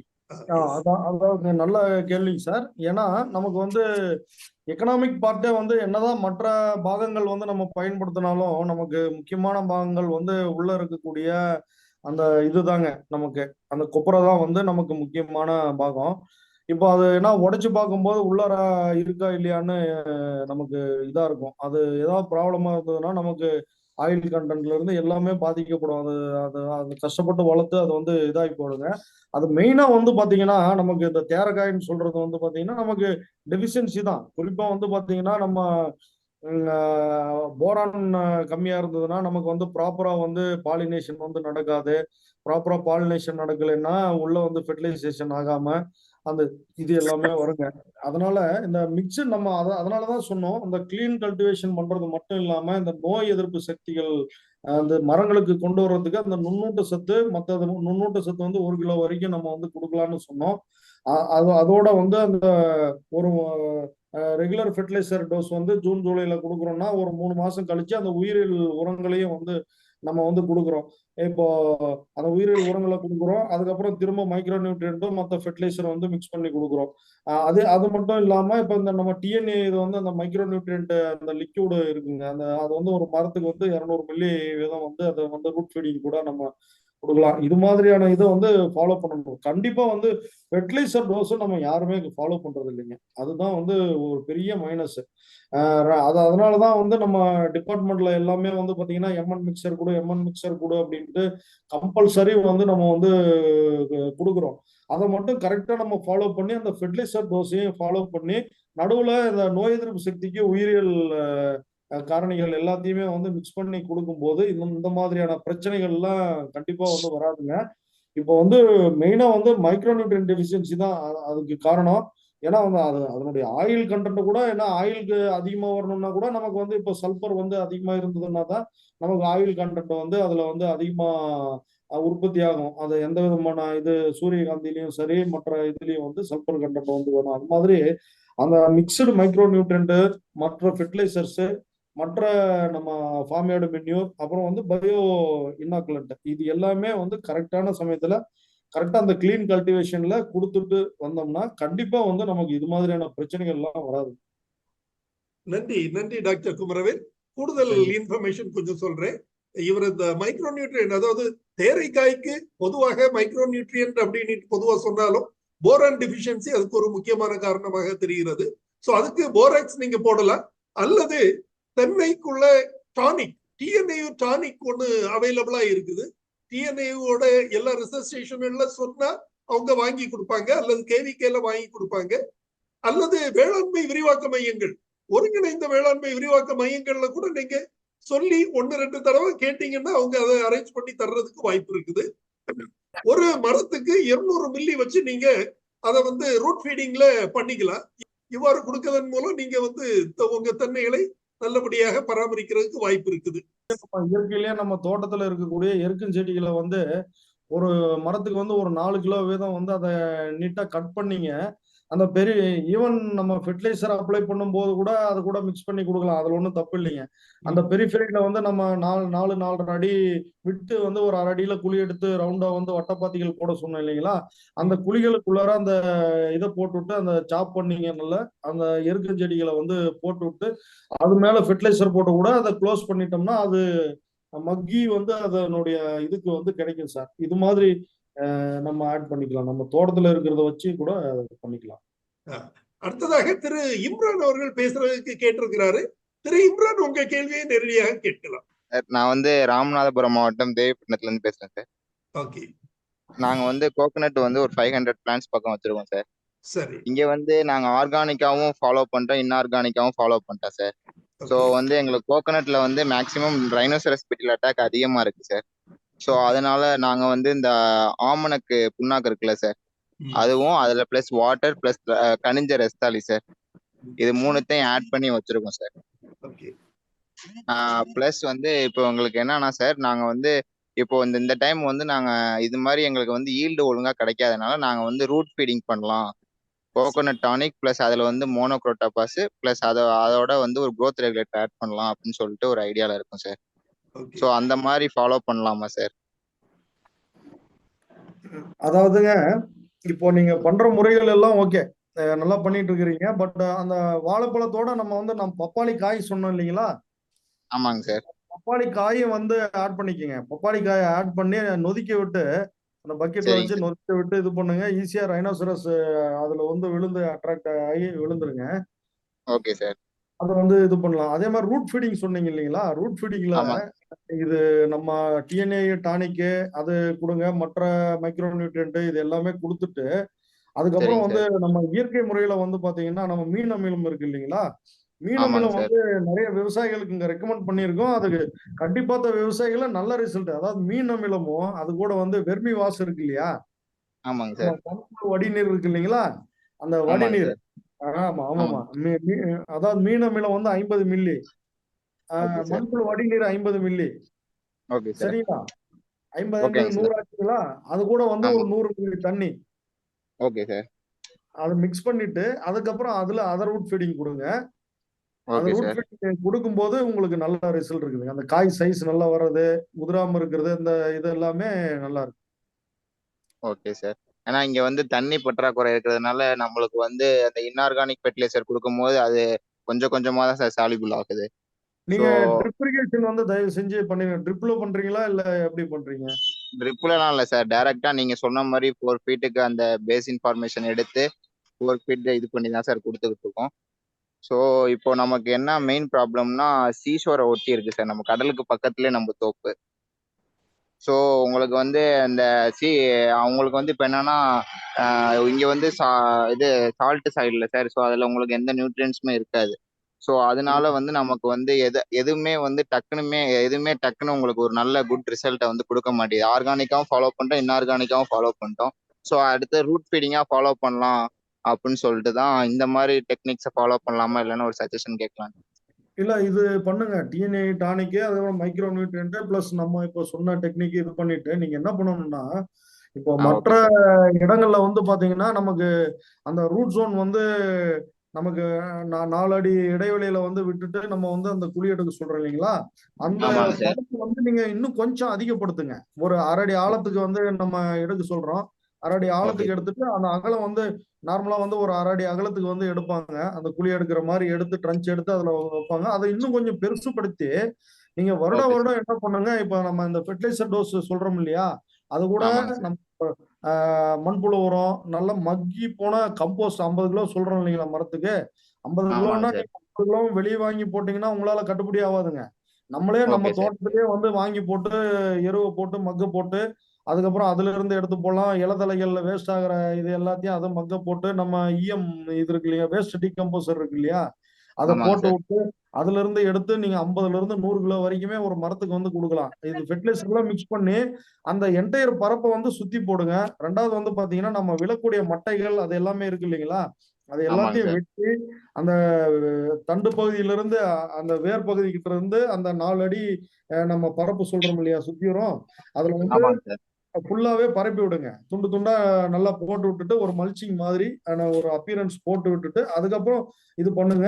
அது மட்டும் இல்லாம இன்னொரு இது கட்டாயமா நீங்க ஃபாலோ பண்ணுங்க. இப்ப இந்த சரி. மெத்தட் எல்லாம் ஃபாலோ பண்றது இல்லாம நம்ம இப்போ சரிங்க நீங்க சார். மைக்ரோ நியூட்ரன்ட் எதுவும் இல்ல, மைக்ரோபியல் கண்டென்ட் எதுவும் மண்ணுல இல்ல அப்படின்னும் போது ஜீவாமிர்தம் இருக்கு இல்லைங்களா, ஆமாங்க சார். பசுமாட்டு சாணம். ஆமா சார். ஆமா சார்.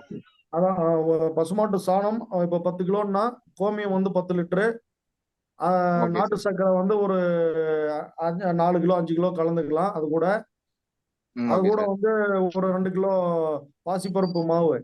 பச்சைப்பயிறு மாவு இல்லைன்னா வந்து வேற மக்காச்சோள மாவு இது மாதிரியான சிறுதானியங்கள் மாவு ஏதோ ஒன்று எடுத்துக்கலாம்.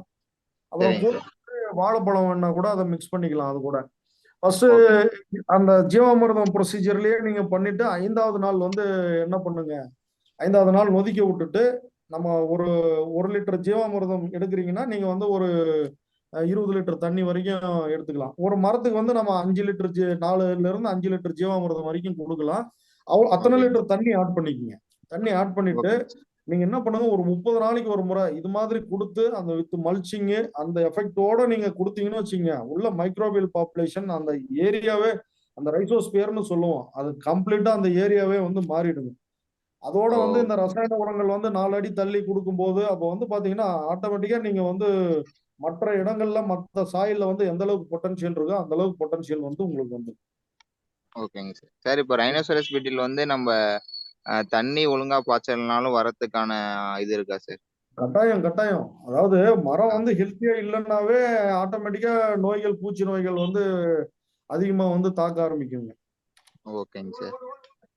இப்போ ரூட் ஃபீடிங் இந்த காம்போசிஷன் கொடுக்கலாமா சார் நான் சொன்னது?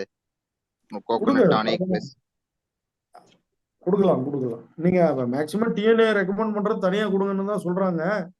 சரிங்க சார். அதனால தனித்தனி வேர்ல கட்டி விட்டுருங்க, கொஞ்சம் கேப் விட்டு கொடுத்துருங்க. ஓகேங்க sir. Thank you sir. Thank you. Thank you Thiru Imran. நிகழ்ச்சியில் பங்கு பெற்றமைக்கு மிக்க நன்றி. மேலும் இன்னொரு தகவலும் கொடுக்கிறேன். அதாவது சிபிசிஆர்ஐ அப்படின்னு சொல்லக்கூடிய central plantation graphs research institute அவங்க கொடுத்திருக்கிற கேரா ப்ரோ பயோ அப்படிங்கிறது நண்பர் ஒருத்தர் சேட் பாக்ஸ்ல போட்டிருக்கிறாரு. அது கூட நல்ல ஒரு இதா தெரியுது. பசிலஸ் மெகாடீரியம் அப்படிங்கிற ஒரு பாக்டீரியா அத நம்ம இந்த ஆக்சின் அண்ட் ஜிவர்லின் அதாவது growth promoters அது உற்பத்தி செய்யுது. அதனால அது வந்து ஒரு நல்ல சப்ளிமெண்ட் அப்படின்னு சொல்லி இருக்கிறாங்க. சோ அதை கூட நீங்க பயன்படுத்தி பாருங்க. Okay sir. மேலும் இன்னொரு தகவல், அதாவது நமது வேளாண்மை துறையை சார்ந்த ஒரு ட்ரைனிங் சென்டர் குடுமியான் மலையில இருக்குது. குடுமியான் மலையில புதுக்கோட்டை மாவட்டத்துல குடுமியான் மலை, அங்க வந்து தென்னைக்கு நுண்ணூட்டச்சத்து நுண்ணுரம் உற்பத்தி செய்யறாங்க. அதை நீங்க உங்களுடைய தோட்டக்கலை துறையிலயோ வேளாண்மை துறை அலுவலர்களையோ அணுகி தென்னைக்கான நுண்ணுரம் வேணும் அப்படின்னு சொல்லி கொஞ்சம் அட்வான்ஸா புக் பண்ணீங்கன்னா அவங்க அதை வருவிச்சு உங்களுக்கு தர்றதுக்கு வாய்ப்பு இருக்குது. உங்களுடைய வட்டார வேளாண்மை உதவி இயக்குனர் மற்றும் தோட்டக்கலை உதவி இயக்குனரை நீங்கள் தொடர்பு கொள்ளலாம். நன்றி திரு இம்ரான். அதாவது நம்ம வந்து ஒரு பையனுக்கு ஒரு விட்டமின் டிஃபிஷியன்சின்னா விட்டமின் மட்டும் கொடுத்தா போதாது, அவனுக்கு சாப்பாடு பருப்பு எல்லாம் கொடுத்து தான் கொடுக்கணும். இந்த மாதிரி தென்னை மரத்தை பொறுத்தவரை ஒரு 50 கிலோ செமிச்ச குப்பைன்னா வயல்ல வந்து சார் சொன்ன மாதிரி வேஸ்டான இலதலையெல்லாம் போடணும். எனக்கு தெரிஞ்ச ஒரு விவசாயி என்ன பண்றாருன்னா, அவருக்கு ஒரு 5 ஏக்கர் தோப்பு இருக்கு. அது பக்கத்துல ஒரு 2 ஏக்கர் பாறாங்கல்லாம் இருக்கு. அதுல பூசணி கொடிய படத்தி விடுறாரு. என்னங்க ஆடி மாசம் பூசணி கொடிய படத்துறீங்களே, அல்ல தை மாசம் அந்த அதுக்கு முந்தியான போடணும் அந்த பூசணிக்காய் வர மாதிரி இப்படி பண்றீங்கன்னா, இல்லைங்க நான் காய்க்காக போடல, எனக்கு ஒரு 3 கொடிய பிடிச்சு இழுத்துட்டு வந்தோம்னா எனக்கு ஒரு தென்னை மரத்துக்கு வந்துடும் அப்படின்னு சொல்றாரு. அதனால பொதுவா தென்னை மரத்துக்கு 50 kilo green leaf menu, green leaf sir சொன்னாலே எருக்கு கிடைச்சா நல்லதுதான். ஆனா எருக்குல ஒரு 0.2 போரானுக்குன்னு பாத்தீங்கன்னா எருக்குல வந்து 50 கிராம் போரான் கொடுக்கணும்னா ஒரு ஒரு 15 வண்டி எருக்கு போட வேண்டியிருக்கு. அதுல படு போரான் அதுக்கு அது எருக்குக்கிடாது போட்டுட்டு அட்லீஸ்ட் ஒரு இயற்கை உரமாவது போடுறாங்கல்ல. அதனால 50 கிலோ செமிச்ச குப்பை இல்லாட்டி கிரீன் லீஃப் மெனியர். அதுக்கு கிளிரிசிடியான்னு ஒரு மரம் உண்டு. கிளிரிசிடியான்னு ஒரு மரம் உண்டு, உரக்குள மரம். அது முந்தியெல்லாம் ஆடு மாடு திங்காது. இப்ப எங்க வீட்டுக்கிட்ட எல்லாம் வச்சிருக்கேன். ஆடெல்லாம் பட்டையை விரிச்சிருக்கு. அந்த கிளிரிசிடியா வந்து வாய்க்கால்கள் அங்கங்க போட்டு வச்சோம்னா நம்ம புரட்டாசி மாசம் தான் உரம் வைக்க போறோம். பொதுவா தமிழ்நாட்டுல இந்த நம்ம பொள்ளாச்சி, விருதாச்சலம், இந்த கோயம்புத்தூர்ல தான் அந்த ஆடி மாசம் மழை பெய்யுது. மற்றபடி புரட்டாசி மாசம் தான் மழை உண்டு நம்ம ஏரியாவில். அதனால் புரட்டாசியில் புரட்டாசியில் உரம் வைக்கலாம். உரம் வைக்கும் போது மழை ஆரம்பித்த பிறகு உரம் வச்சா நல்லது. அதுல 50 கிலோ செமிச்ச குப்பை அல்லது பச்சை கொலை, எந்த கொலைனாலும் பரவாயில்ல, எந்த கொலைனாலும் பரவாயில்ல, 50 கிலோ. சார் சொன்ன மாதிரி 4 அடி 5 அடி தள்ளி 1 அடி அகலம் 3/4 அடி அகலம் குழி எடுத்து அதுல அந்த அந்த அந்த அந்த கொலை அல்லது அந்த கொலை அல்லது செமிச்ச குப்பையை போட்டுட்டு, செமிச்ச குப்பைன்னா எல்லாம் நினைக்கிறாங்க காஞ்ச சாணி குமிச்ச சாணி எல்லாம் உரம் நிக்காங்க. அப்படி கிடையாது. காஞ்ச சாணி குமிச்ச சாணியை கொண்டு போய் போட்டீங்கன்னா அது நிலத்தில் உள்ள சத்துக்களை எடுத்து விடும். அதை மக்க வைக்கிறதுக்காக பாக்டீரியா எல்லாம் வேலை செய்யும். கடுமையா வேலை செய்யும் போது அதோடைய ஆகாரத்துக்கு எடுத்துக்கணும். குறிப்பா பாத்தீங்கன்னா இப்ப நம்ம கூட பார்த்துருக்கோம்ல, இப்ப சில நம்ம மட்டன் சிக்கன் பருப்பெல்லாம் சாப்பிட்டா வயிறு சரியில்லைன்னா வெல்லம் சாப்பிடுவோம். வெல்லம் சாப்பிட்ட உடனே அந்த பாக்டீரியா எல்லாம் இது பண்ணி நம்ம வயிற்றுக்குள்ள எல்லாம் கிளீன் பண்ணும். அது மாதிரி அதனால நல்ல செமிச்ச சாணி, ஒரு குழிங்கிறது 4 அடி ஆழம் கூட இருக்கக்கூடாது. 3 to 4 அடி அடி எல்லாம் போட்டு அந்த அந்த உரக்குழியை மூடி தரைக்கு மேல உரடி கொண்டு வந்து அதை வந்து நம்ம இந்த ஈரமண்ணு வச்சு பூசி அது அப்பப்ப தண்ணி ஊத்தக்கூடாது, தெளிக்கணும். ஈரப்பதமா வச்சிருந்தீங்கன்னா கரெக்டா ஒரு 2 மாசத்துல குழி அப்படியே இறங்கும். இது வந்து இயற்கையான முறையில் உரம் தயாரிப்பது, இயற்கை உரம் தயாரிப்பது. உங்கள்கிட்ட பைசா கிசா இருந்துச்சுன்னா அந்த முதல்ல சொல்றாங்கல்ல, சார் கூட சொன்னார்ல, டீகம்போஸ்லாம் வாங்கி ஊத்திக்கலாம். என்ன அது எப்படினாலும் செய்யலாம். இதை வந்து 50 கிலோ எடுத்து போடணும். அந்த குழி அப்படியே இறங்கும், 1 அடி இறங்கும். தரமட்டத்துக்கு மேல குழி இருந்தது தரமட்டத்துக்கு ஒட்டி வந்துடும். அதுதான் அந்த சோறு வெந்த மாதிரி இந்த குப்பை அந்த அந்த உரம் சாணியும் இலதலையும் நல்லா மக்கிரிச்சு இருக்கும். அது போடணும். இதோட 1.4 kilo urea, 2 kilo super, 2 kilo potash. இது வந்து மனுஷனுக்கு சாப்பாடு, காய் கறி இது மாதிரிலாம் சேர்த்தா அது இது. இந்த தேரைக்காய்க்கு நியூட்ரியன்ட் டிஃபிஷியன்சி இருந்தாலுமே பொட்டாசு வந்து 1 கிலோ கூட கொடுக்கணும். Potash 3 kilo 2 kilo potash 3 kilo கொடுக்கணும். பொட்டாசும் சூடா நாட்டு மண்ணு தான். சூடா நாட்டுல மண்ணை வெட்டி தான் கொண்டு வந்து அதை கொஞ்சம் சுத்தங்கத்தம் பார்த்து போடுறோம். அது மாதிரி சூப்பர் பாஸ்பேட்டுங்கிறது பாறை, இயற்கையான பாறை தான்.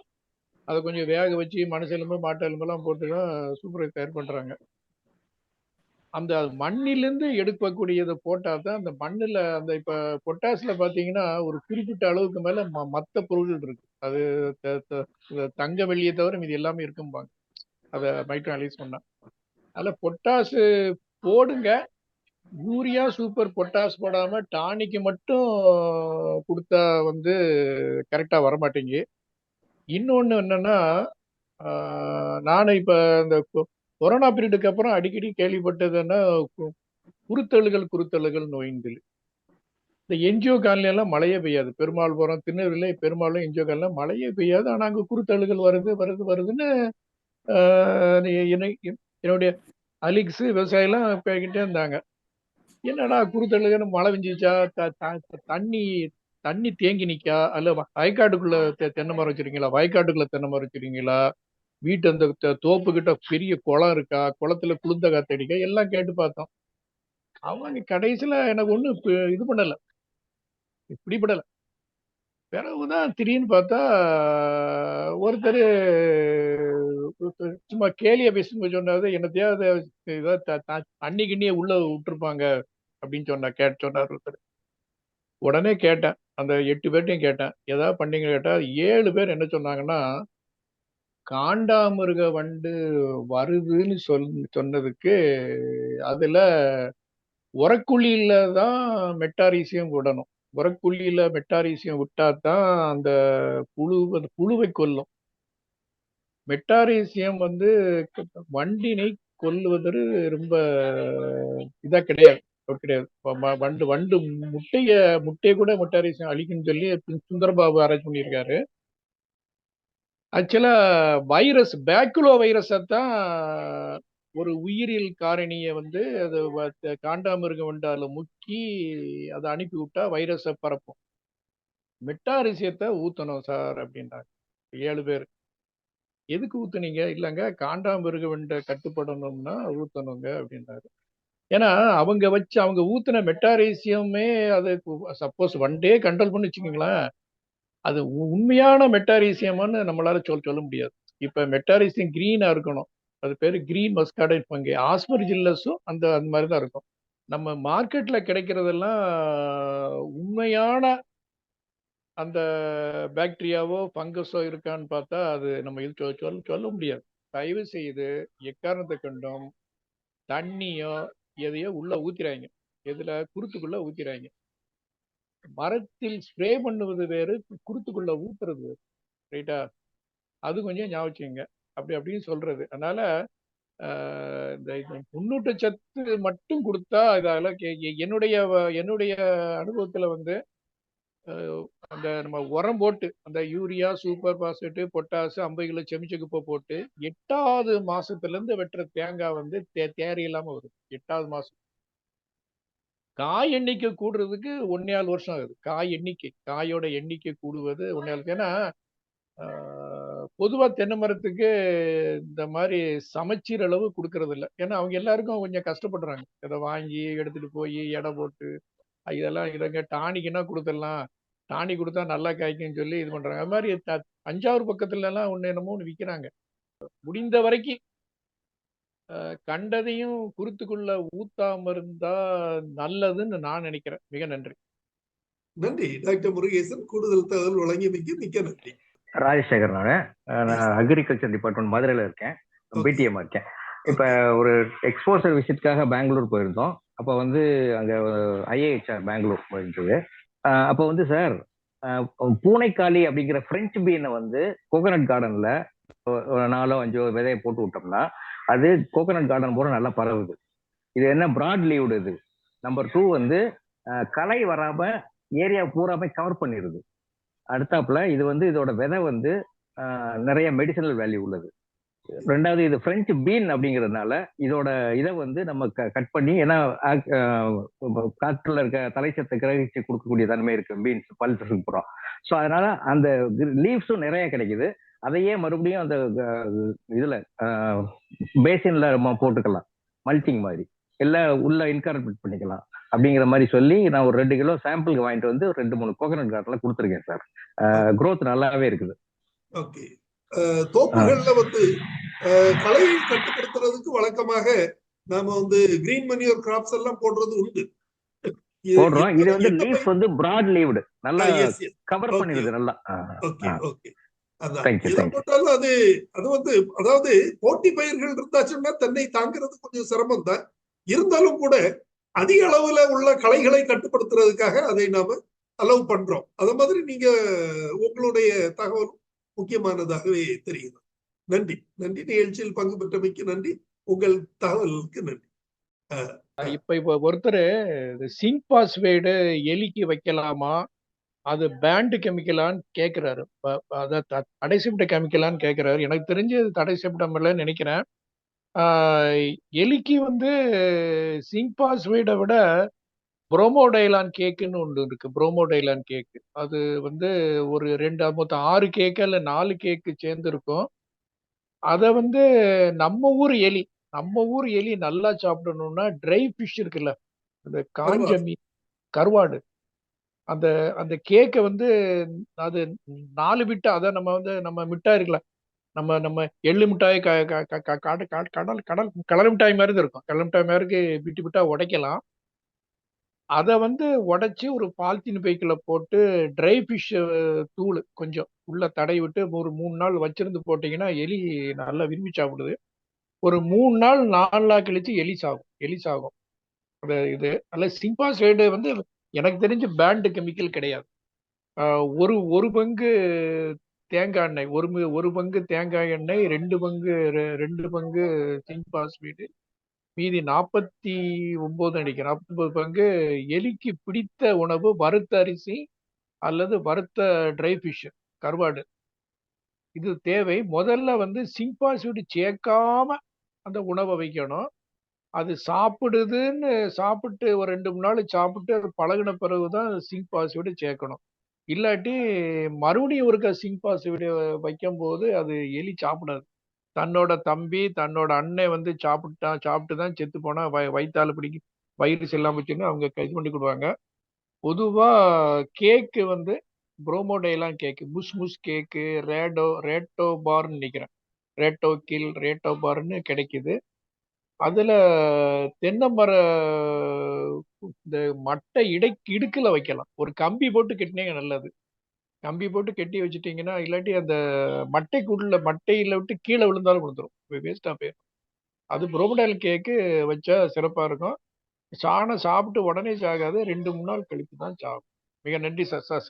இதுவரை பிளான்ட் ப்ரொடெக்ஷன் மெஷர்ஸ் இன் கோகனட், அதாவது தென்னையில் பயிர் பாதுகாப்பு முறைகள் தொடர்பான தகவல்கள் வழங்க கேட்டோம். தகவல்களை வழங்கியவர் டாக்டர் ஆர் குமரவேல் அவர்கள். இன்றைய நிகழ்ச்சி மிக சிறப்பான நிகழ்ச்சியாக அமைந்திருந்தது.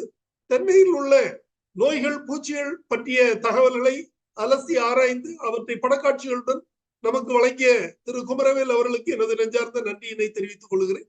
அருமையான தகவல். அதைவிட நமது பார்ட்டிசிபென்ட்ஸோட இன்டராக்ஷன் மிகவும் அருமை. பொதுவாக எந்த ஒரு நிகழ்ச்சியா இருந்தாலும், விழாவாக இருந்தாலும், அல்லது ஒரு ஒரு திருமண வைபவமா இருந்தா கூட சமையல் எல்லாம் செஞ்சு வச்சாலும் வர்ற விருந்தினர்கள் வந்து சாப்பிட்டுட்டு போகும்போது அந்த திருமண வீட்டிற்கு ஒரு சந்தோஷம். அதே மாதிரி இன்றைய நிகழ்ச்சியில் பல பங்கேற்பாளர்கள் நல்ல கேள்விகளை கேட்டு பல கருத்துக்களை தெரிவித்தது மிகவும் மகிழ்ச்சியாக இருந்தது. அனைவருக்கும் நமது குழுவின் சார்பில் எனது நெஞ்சான நன்றியை தெரிவித்துக் கொள்கிறேன். சிறப்பான நன்றி நமது டாக்டர் என் முருகேசன் அவர்களுக்கு தெரிவித்துக் கொள்கிறேன். டாக்டர் முருகேசன் அவர்கள் தமிழ்நாடு வேளாண்மை பல்கலைக்கழகத்தில் பூச்சியியல் துறையில் பேராசிரியராக இருந்து பணிபுரிந்து ஓய்வு பெற்ற முன்னாள் விஞ்ஞானி. அவர்களுக்கு எனது நன்றியை தெரிவித்துக் கொள்கிறேன். இன்றைய நிகழ்ச்சியில் இத்துடன் நிறைவு பெறுகின்றன. இன்னொரு நிகழ்ச்சியில் நாளை இரவு 8 மணிக்கு சந்திக்கலாம். நன்றி, வணக்கம்.